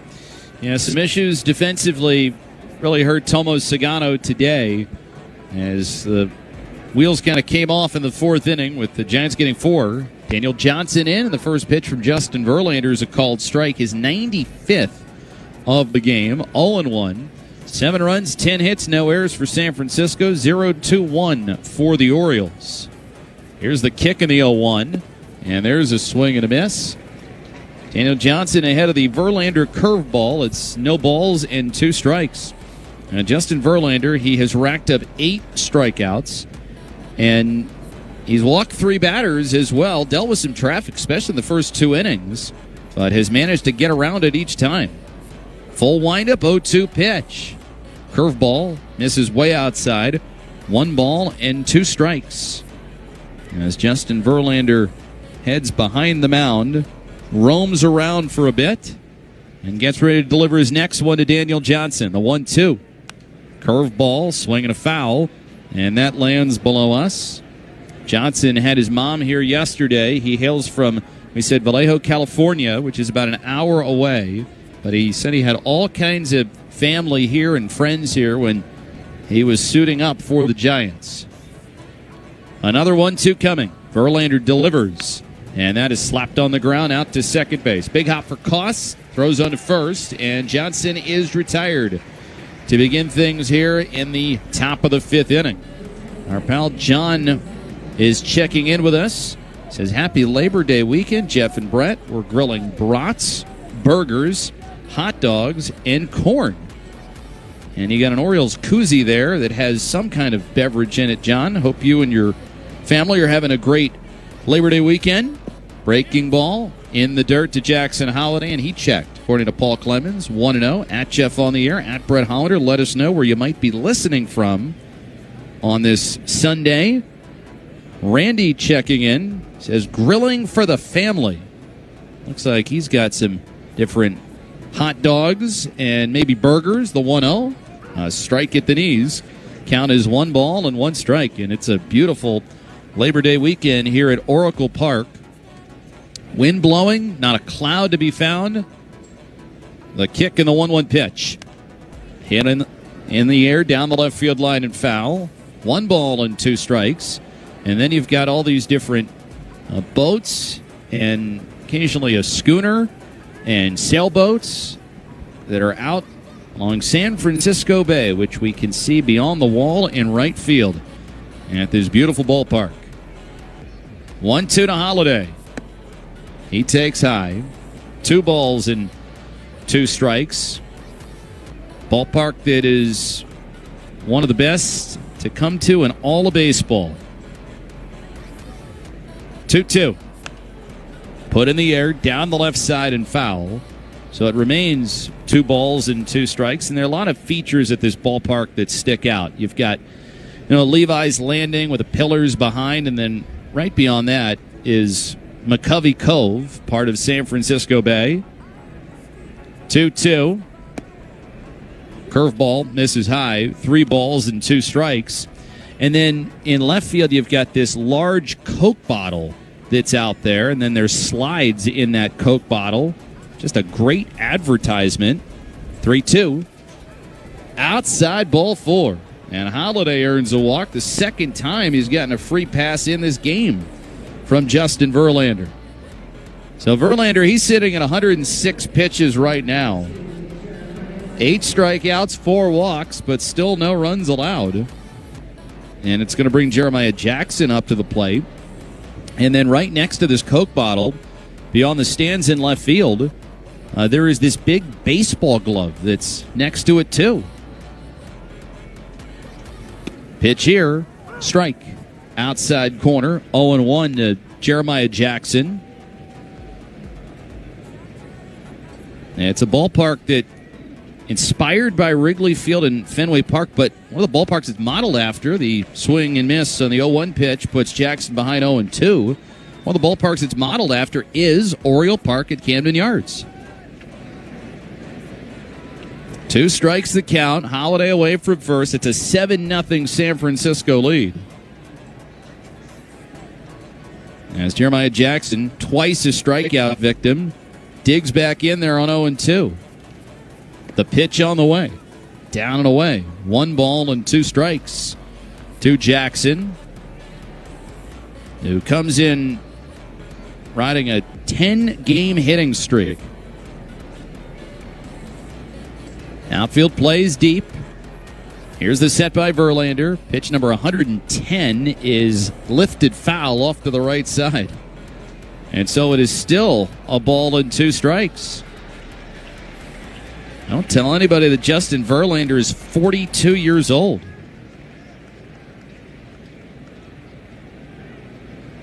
Now this is another pitch, and there's a little looper in the right field, and it'll get down there for a base knock.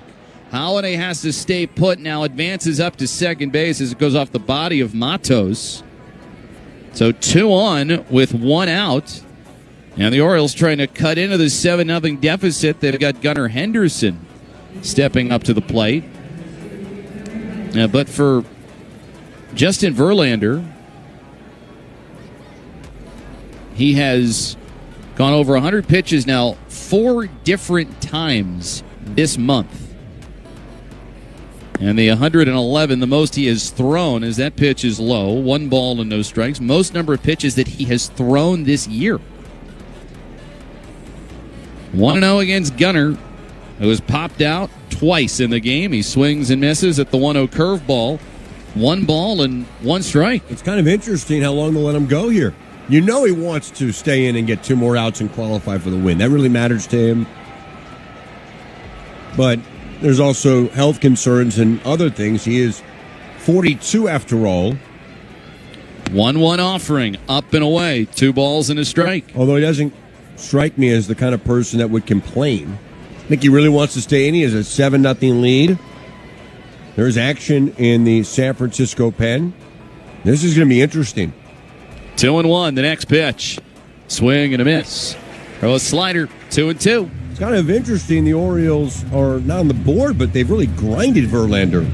Worked some tough at-bats, fouled off a lot of pitches, earned some walks, have nothing to show for it. But if Henderson hits one here into Triple's alley or over the wall, Orioles could be back in this game. It's only the 5th. Verlander going for his 265th career win today. 2-2 pitch. Henderson swings, pops it up. It's coming back towards us, and it lands just below us and a little off to our right. And I think that's right over near our pal John Miller in Giants Radio. I never dropped my Diet Coke. Held on to it the whole time. I'm glad you didn't spill. We got a flight after this, Brett. 2-2. Strike 3 cone on a fastball at the knees. Second out of the inning as Justin Verlander on pitch number 117 strikes Henderson out. 2 gone in this 5th inning. And now Ryan Mountcastle's going to bat. I think it's just crazy, Brett. 42 years old or not. 117 pitches. I love it. It's old school. It gives me hope for the future of this game. Pitch on the way. Swinging a foul off to the right side. 0-1. By the way, Testudo Dave just sent a picture to us. Cracking crabs, enjoying the weekend, listening to Orioles baseball. And those are some good-looking crabs with a natty bow alongside. That is what we call perfection. 0-1, 2 on base. The pitch to Mountcastle. Low on a sweeper, 1 ball and 1 strike. Sure, Testudo Dave happy about the start for Maryland football in their win yesterday. 1 ball and 1 strike the count. It's Holiday at second, Jackson at first. 7-0 Giants in the 5th. The pitch home, breaking ball strike.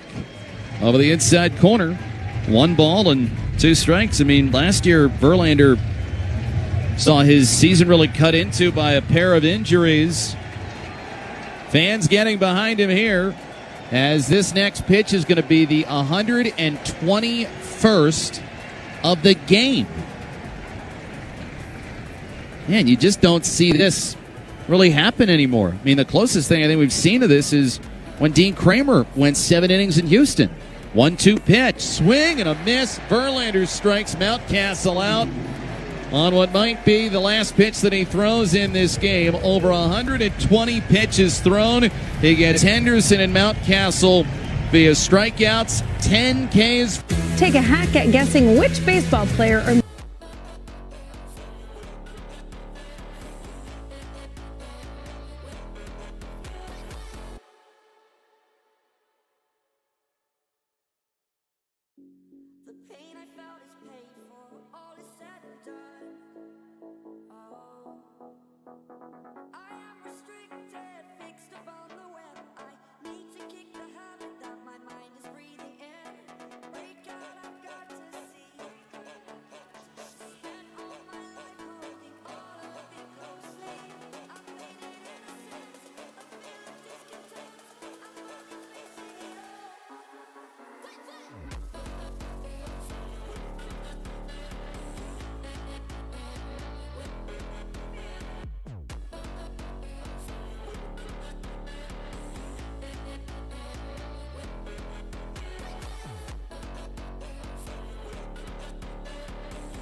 Is thrown 10 strikeouts as Cade Stroud delivers to Matt Chapman right on right.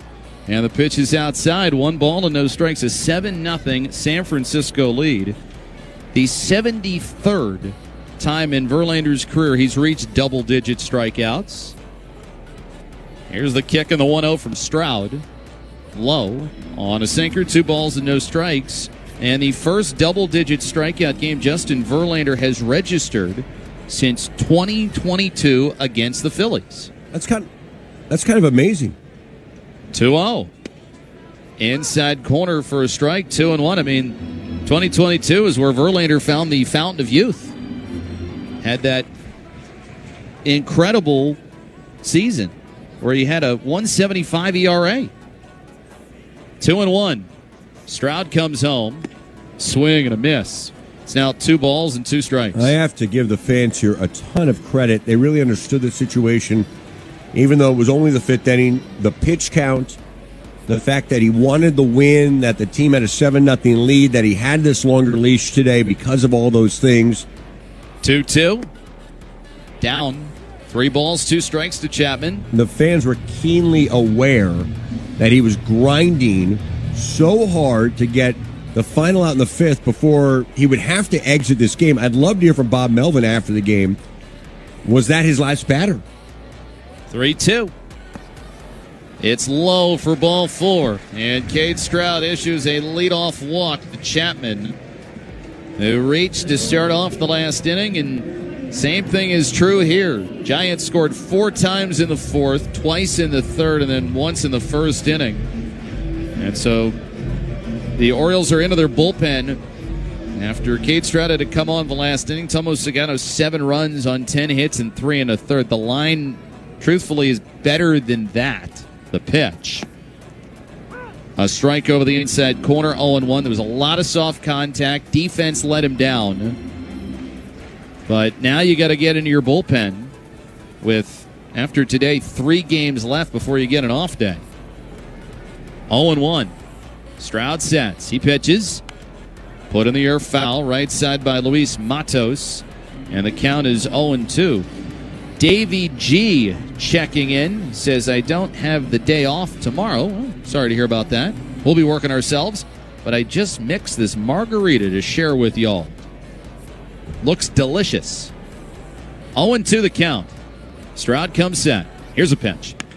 Hit on the ground, right side and through. Holiday shaded up the middle. Is not going to get to that one. And for Luis Matos, he's got a multi-hit game once again in this series. 2 singles. And traffic building up here for the Giants once again. In the bottom half of the 5th inning with San Francisco ahead by a 7-0 score. Ellie chimes in, enjoying some home steamed crabs and listening to the O's on the left side of good old USA. Those look delicious. Crabs well dusted with Old Bay. Here's the pitch. Strike at the top of the zone from Stroud to Bailey. I was a little surprised, Jeff. We went out to lunch the other day. I don't want to name drop it with John Miller. I just did. And I was served fries. Here's the set 0-1. Swing and a foul off of the Basayo, 0-2. On the menu it said Old Bay fries. And I'm like, where am I? It feels a little bit like civic appropriation. But Old Bay has made it all the way out to California. And I'm sure the folks at Old Bay are thrilled about that. And but it was really well dusted, and it was good. I had the same fries, and I was similarly very impressed. That Seafood Tower was also really good as well, Brett. 0-2, the pitch.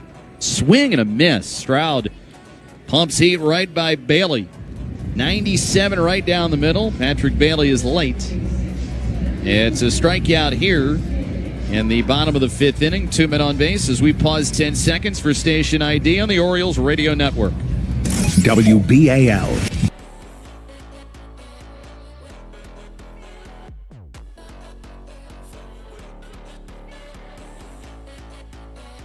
Christian Koss right on right. Koss smacks it foul down the right field line. 0-1. We're a little past 6 p.m. on the East Coast. We'll pass 3 here, local time in San Francisco. Jeff Arnold, Brett Hollander, our pal Big Al Hildebeidel producing for us, Top TV Hill, and Tanika Burrell, our on-site engineer. We hope that everyone is having a great holiday weekend. It's been a tough day for the Orioles. They're down 7-0 to San Francisco. Stroud comes set, the 0-1. And there's a ground ball out to second base. Could be 2. Picked up by Holiday, goes to second 1, off to first, and it's in time for a double play. 4-6-3 as Vasquez quickly throws on to first base, and the inning comes to an end. And the Orioles, they're able to turn the double play. It's brought to you by Slocum Law. The Mike Slocum Law Firm is the first call you want to make after an accident, car, truck, or motorcycle crash. It's a great...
Pirates 5-2, and right now in progress, 7-0 Texas over the Athletics in the 7th inning. Here it is 7-0 Giants over the Orioles. We start the 6th, and back in with a play-by-play. Here is Brett Hollander. Thank you, Jeff. And the lefty Joey Lucchese will enter this game for the Giants. And guess what? Guess what, Jeff? His pitch comm doesn't work. Nope. And now they're going to have a conference about it. He's leaning into it. Can you hear this with the umpire? Can you hear this with the catcher, Patrick Bailey? Oh, now they're going to wait to the dugout, and someone's going to come out with a new device. Almost like I've seen this before. It's a little bit of a deja vu moment. It's like the baseball field there's a dead zone out there, Brett.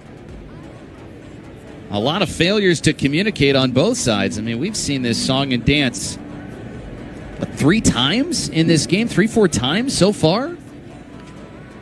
Quinn Wolcott, when Cade Stroud was having problems hearing his, he kind of snapped his right arm out to the side, telling the person in the Orioles dugout to come out with a new one. I think he's getting pretty frustrated by the whole thing. Hey, join the party.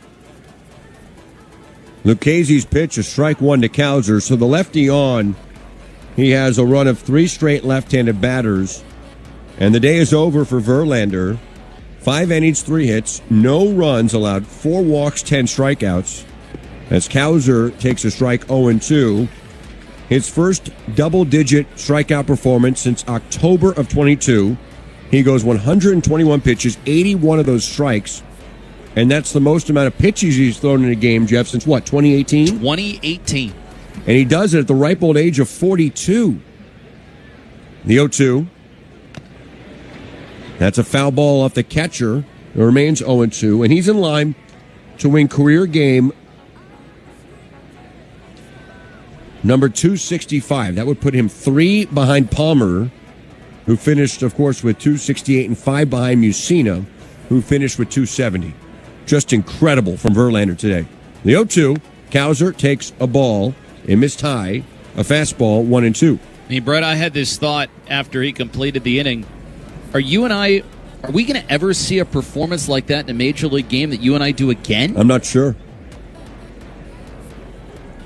1-2 to Colton Cowser. 7-0 San Francisco. Breaking ball, and that just missed off the plate. 2-2.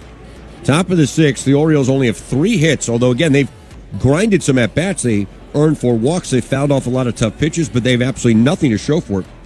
They left on 2 in the first, 2 in the second, 1 in the third, and 2 in the fifth. So they've squandered a lot of opportunities like the early part of yesterday. The difference is yesterday they broke through and then never looked back.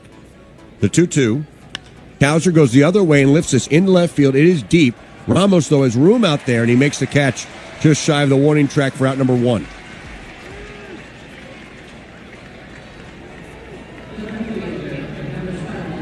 The 6th inning is brought to you by PNC. Patience is a winning strategy in baseball and banking. PNC Bank, brilliantly boring since 1865. Here's Beavers. Be left on left for Dylan. He's walked once and he is struck out. 9th walk already to begin his big league career. That 2-seamer's high. 1-0 to Dylan Beavers, who played his college ball on the other side of the bay in Berkeley, California. The 1-0. There's a strike, 1-1. Saw a lot of people around the ballpark area last night with Orioles Beavers jerseys on. A lot of friends and family here. The 1-1. Strike at the top of the zone and on the outside corner, 1-2.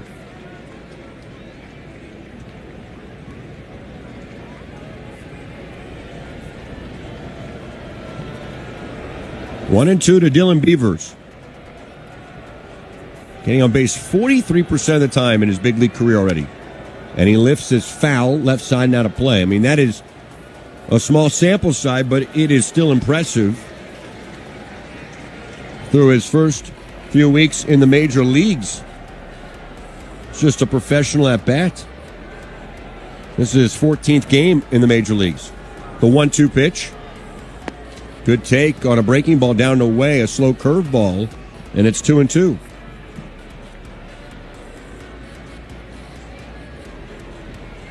Well, I just asked about where Verlander's pitch count ranks today. The 2-2 ground ball hit to the right side. Koss waits for it, up with it, on to first. Dylan Beavers retired, 2 outs. And the high total for the year happened on August 6th. That was Gavin Williams of the Guardians at the Mets. On that day, he threw 126 pitches. Gavin Williams is a young man. The second most pitches thrown by any pitcher in the major leagues this year was Justin Verlander today here in San Francisco at 121. Basayo takes low, 1-0. So Williams has thrown the most. Verlander the second most.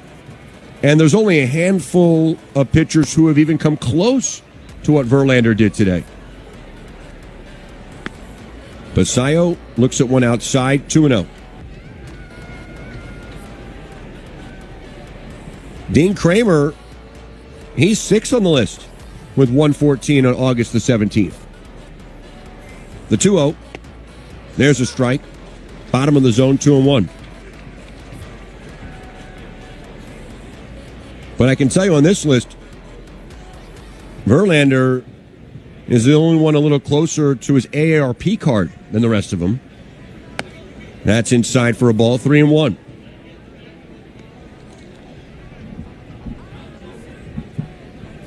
Three and 1 to Basayo, who in his first major league home run yesterday, getting it just over the fence in left field and just out of the reach of the left fielder Ramos. It just cleared the wall. The 3-1.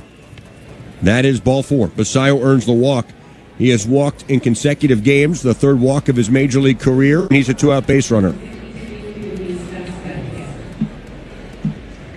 Here's Luis Vasquez.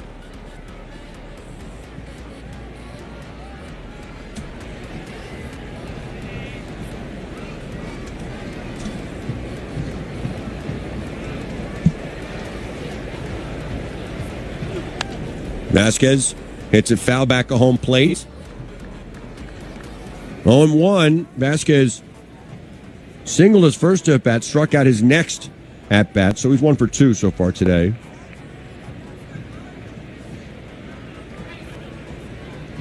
He hits this on-the-ground foul between the third base coach's box and the bag. 0-2 to Luis Vasquez. 7-0 Giants. Top of the 6th. 1 on and 2 out. As Joey Lucchesi sets at the belt. His 0-2. That is up and away for a ball. 1-2.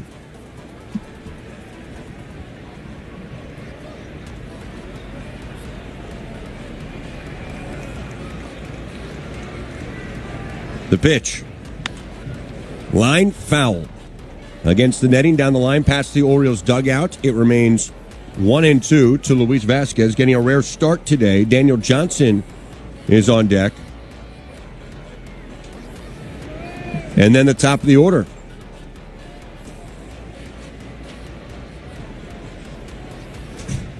The 1-2 pitch. Ground ball left side in the hole. The shortstop, Adames, has it. Throw to first base is too late on a couple of bounces to Dom Smith. So that's an infield hit on a softly hit ground ball to the left side. That took Adames deep in the hole. Second hit for Vasquez. First and second, 2 outs. And now Daniel Johnson will bat. Attention media, this afternoon's attendance is 39,220. 3-9. Johnson 0 for 2, lined out very sharply in his first at-bat. Was a spark plug yesterday. A couple of hits and a walk, scored 3 times. It's left on left. The Orioles need a big swing to get back in this one. And Johnson takes a fastball high, 1-0. They've had opportunities.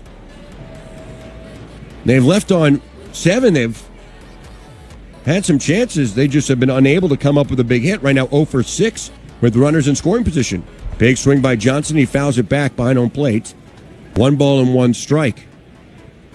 Right now, Holiday is on deck. You'd love to give him a chance. He's swinging it much better these days. Lucchesi delivers, and it's hit high in the air, foul, off to our left into the club level here at Oracle Park. 1-2.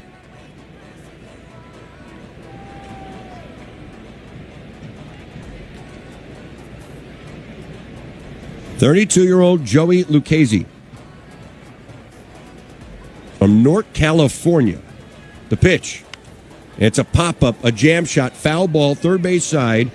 Chapman on the warning track by the Giants dugout. He reaches up and he makes the catch, and the Orioles leave 2 more. They've now left on 9 through 6 opportunities. We head to the bottom of the 6th inning at Oracle Park. 7-0 Giants on the Orioles radio.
Arrive early for a special pregame ceremony with Cal. Enjoy limited edition 2131 merchandise, pop-up exhibits in Legends Park, and live music on the Coors Light stage. Get your tickets now at Orioles.com/2131. That's Jeff. I'm Brett. Baseball on the radio from Northern California. San Francisco, to be exact, right off the water. It's Corbin Martin into the game, and he throws strike one to Drew Gilbert. 9-1-2 due up for the Giants. They lead this game 7-0. They're out hitting Baltimore 11-4. The Orioles have left on 9. The 0-1. Swing and a miss. Late with that heat. That was a high-octane fastball at 96. 0-2 to Gilbert. Talked a lot about John Miller this week, and rightfully so. Everyone knows, I think, among our listeners, what he means to me personally, but to Orioles fans who grew up in the 80s and 90s, or were following the club in those days. There's a great tradition of Baltimore baseball broadcasting. That's high for a ball, 1 and 2. And I would say sportscasting in general. Of course, you mentioned the greats in Orioles history. You have to mention John. You have to mention the Hall of Famer, the great Chuck Thompson, who may also have been one of the great football announcers of all time. This is a jam shot into shallow left. Johnson racing in. He's under it, and he makes the catch for out number 1. But there's a great tradition, and they honor it so well here in San Francisco. And remember, the Giants had some years where they were good at Candlestick Park, but there was a huge lull there somewhere between Willie Mays and Barry Bonds where things were really bad in San Francisco baseball. In fact, there was talk of the team moving to Tampa, Florida. But they stayed here and they built this gorgeous ballpark, and they won 3 World Series, and the rest is history as Ramos takes outside for a ball 1-0. They do a lot of things right around here, and they've always had this great tradition of broadcasters for the Giants. This is a jam shot foul ball back home plate 1-1, and they honor him so well. I mean, they've had John Miller since 1997, but they have Dwayne Kuiper, Mike Krukow, Dave Fleming, who has been here for a very long time. He's also a national broadcaster. The 1-1. That's low for a ball. 2-1. And they are just beloved. And this goes back to way before the team got good and won 3 World Series in 6 years, and starting in 2010.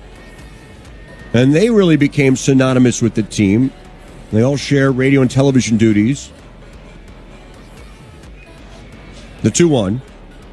That's outside for a ball. 2-2 to Ramos with 1 out in the bottom of the 6th. But even before John Miller got here and Dwayne Kuiper got here, for so many years, Jeff, they had Lon Simmons, who may have had the greatest set of pipes of all time. The 3-1, that is ball 4. Martin walks Ramos, so he's a 1-out base runner.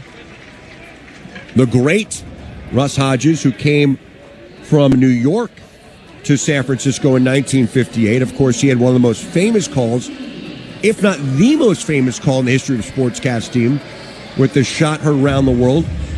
Bobby Thompson taking Ralph Branca deep at the Polo Grounds. The Giants win the pennant. The Giants win the pennant. As Devers bats, he is 3 for 3. He's a triple away from the cycle. Ground ball left side. It's picked up by the third baseman, Jackson. He bobbles it. It's an error. He has no play. Second error of the game for Jeremiah Jackson. He was basically at the shortstop position. That could have been a double play ball. Instead, the Orioles get none. First and second, 1 out. And now Adames will bat. 0 for 2 with a sacrifice fly and an RBI. 7-0 Giants. They are threatening for more. So Hodges came over here. They had Lon Simmons. That was a combination for many years. But along the way, they also had Al Michaels, swing and a miss by Adames on a ball in the dirt, 0-1. Michaels came here after his time with the Cincinnati Reds. And then he would go from here in San Francisco to ABC. 0-1 to Willie Adames. The pitch. That one just missed. Maybe high, maybe inside. 1-1. But Lon Simmons, who also, and this is really interesting to me, he ended his career at least the real back end of his career, when he was still really in his prime, the 1-1, strike down the middle 1-2. And I think Simmons passed away about 10 years ago, but he had this long life and was just the Chuck Thompson of San Francisco and the Bay Area, called 49ers games. He also did the Oakland Athletics for many years, including some championship seasons. The 1-2 pitch is low in the dirt, 2-2. And you know what, Brett? He would do what Chuck Thompson did when John Miller would leave for Sunday Night Baseball. Is Lon Simmons would sometimes come in when the Giants were down a broadcaster, and he would fill in even after he'd retired. 2-2 to Adames. Martin checks on the runner at second, now comes home. Swing and a miss. He punches out Adames 2 away. Dominic Smith will come to the plate. First and second, 2 down, 7-0 San Francisco. But if you look at some of the honor numbers around here, and they do acknowledge their many years in New York, it's one of those odd things where that's a part of the history. There's a line drive into right field. That's a base hit. Ramos around third. He will score. Devers will walk to third base. And now the throw comes into second base. Dominic Smith has to race back to the bag at first. It is a 2-out RBI single off the bat of Smith, and it's 8-0 San Francisco.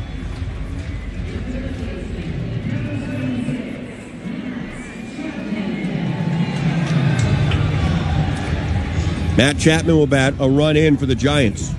And they're putting it on the Orioles right now. Bless you, Jeff. You okay over there? Yes, Brett. I worry about you sometimes. Chapman gets jammed and he lifts it foul out of play off to the right, 0-1. But if you look at where they honor the great retired numbers here, they also have Miller, Simmons. They're great broadcasters. 0-1. Way up and in with a fastball at 95, 1-1. But they haven't totally cut the ties. It makes me very uncomfortable when teams who move from one city to the next still acknowledge their history in the other city. They do here to some extent. Not as much as the Athletics do, in my opinion. As this slow roller heads to third base, and Jeremiah Jackson, he unloads to first base. It was offline, but that's a foul ball. So the inning will continue, and it's 1-2 to the batter. You think about the Athletics, what they've done in Philadelphia, Kansas City, Oakland, wherever they are now, and eventually Las Vegas. That's one line of history. A lot different here in San Francisco, but it's still a part of it. There's a big picture of John McGraw, maybe the greatest manager of all time, right behind us here outside the booth. But there are 3 championships that they've had stand alone here in San Francisco.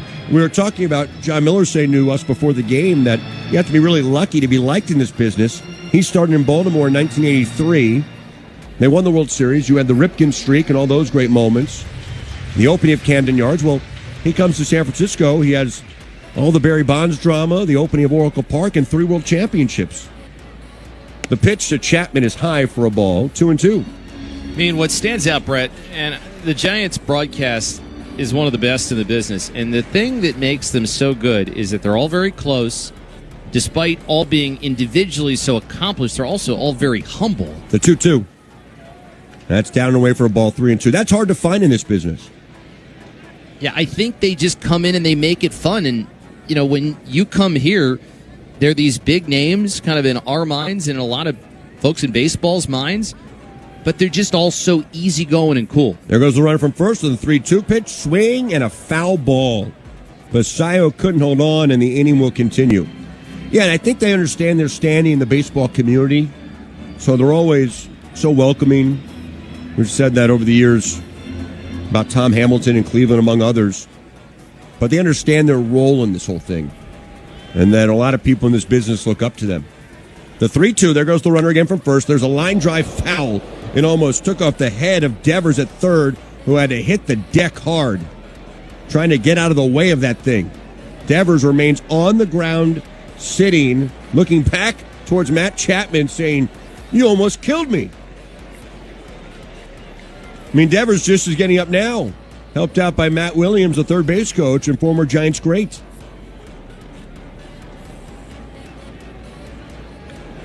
3-2 to Chapman. A long inning for Corbin Martin. 8-0 Giants. There goes the runner again from first. The 3-2 pitch, a ground ball hit to third base. Jeremiah Jackson has it, and it's a foul ball. It was off of Matt Chapman's foot, and he is in agony right now in front of home plate, hunched over on all fours, trying to get up. Bob Melvin and the Giants trainer is out. That got him off his front foot. Now he's standing. He gets an applause from the fans here at Oracle Park, but he's in terrible pain. And in an 8-0 game, you wonder if they're going to take him out. He is just in agony.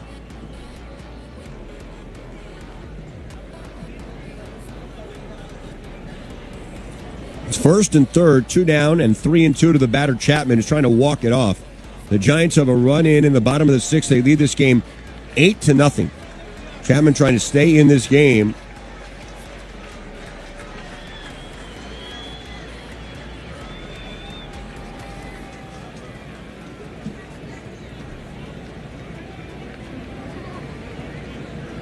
And I think Bob Melvin's going to wait a moment to see. Chapman takes a few practice cuts. That's good enough. Chapman's going to stay in this game. Devers at third. Dominic Smith at first.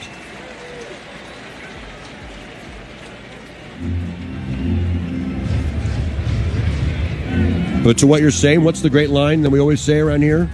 It's a long season, but a very small booth. You have to check your ego at the door. There goes the runner from first, swinging another foul ball. One at bat by Chapman.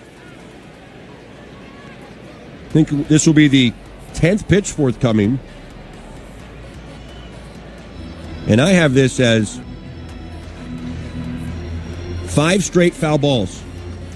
Was that off the umpire, Quinn Walcott? It was straight off the middle part of his gray mask. The 3-2, inside for ball 4. Chapman earned a walk, and they're loaded. That pushes Smith to second base. And Corbin Martin has walked 2, not helped out by an error that would have been a double play ball, but for Martin, it's been the walks. Casey Schmidt will pinch run for Matt Chapman, so he will exit this game. That was some kind of an at-bat.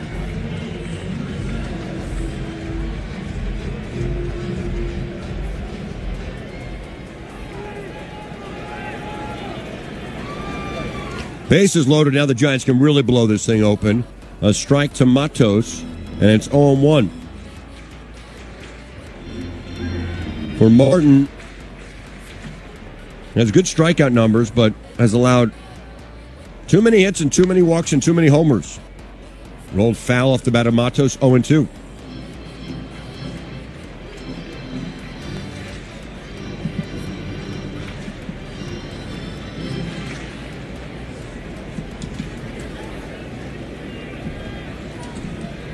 Oh, and 2 to Matos. Bases loaded, full of Giants.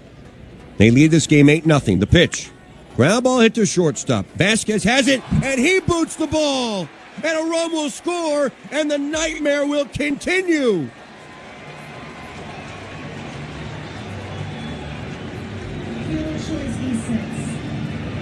A defensive disaster for the Baltimore Orioles, and here comes Tony Mansolino.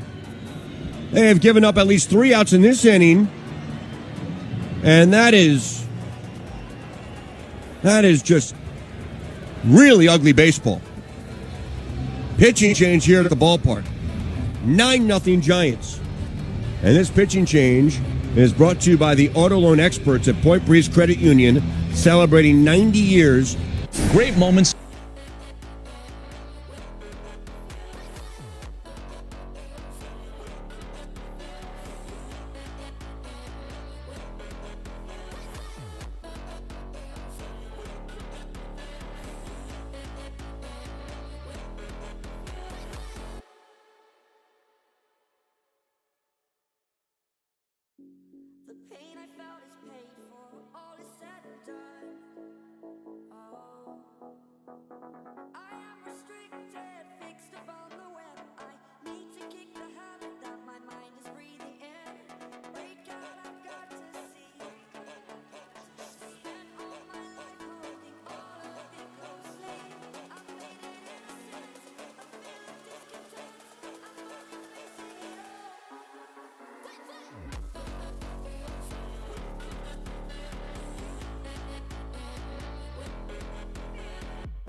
Base is still loaded with Giants. The Orioles have committed 3 errors defensively in this game. That doesn't even tell the whole story. I mean, Brett, how many outs have you given up? The Daniel in this Johnson game? slip in left field did not count as an error. The ground ball earlier this inning to Jackson should have been a double play, so that's 2 outs. Hard to even judge the pitching right now as Cano fires outside to Patrick Bailey 1-0. The bases are still loaded. So 3 errors today, and that's just the real physical ones. And then on Friday, the Orioles made 3 errors. Ground ball, foul, first base side, 1-1. You have Smith at third, Chapman at second, Matos, who just reached on that E6 on what was as routine can be, hit to Luis Vasquez. He's at first. The switch hitter Bailey is up. 9-0 Giants. 9 times. The 1-1, swing and a miss. Good change up there by Yennier Cano, 1-2. I did mention it's gorgeous outside, right? It is gorgeous, Brett.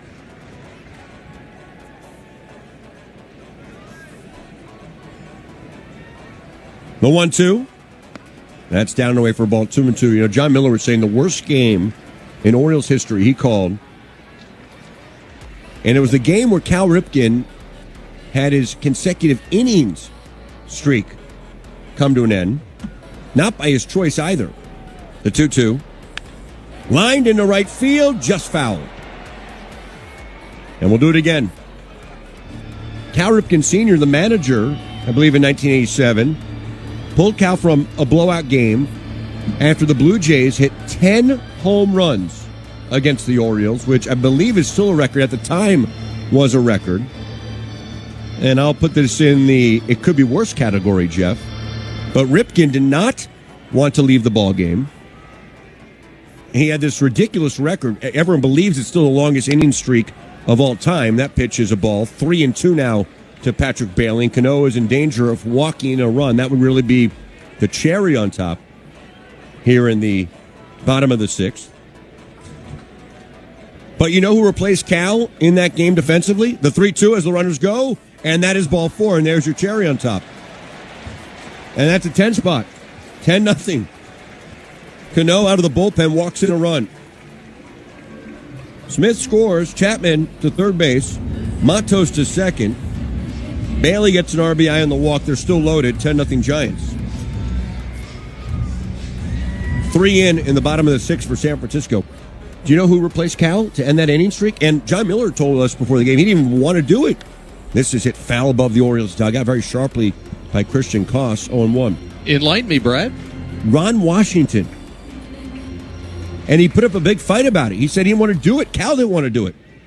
But the old man, senior, pulled his son out of the game in what was a blowout. Ground ball hit to the left side. Jeremiah Jackson has it. He slings it to first, a little offline, but Mountcastle holds the bag, and mercifully, this inning comes to an end. 3 unearned runs cross. Giants have a 10-0 lead as we roll along to the 7th on the Orioles Radio Network. Your day in baseball starts with MLB Central. Let's get it started.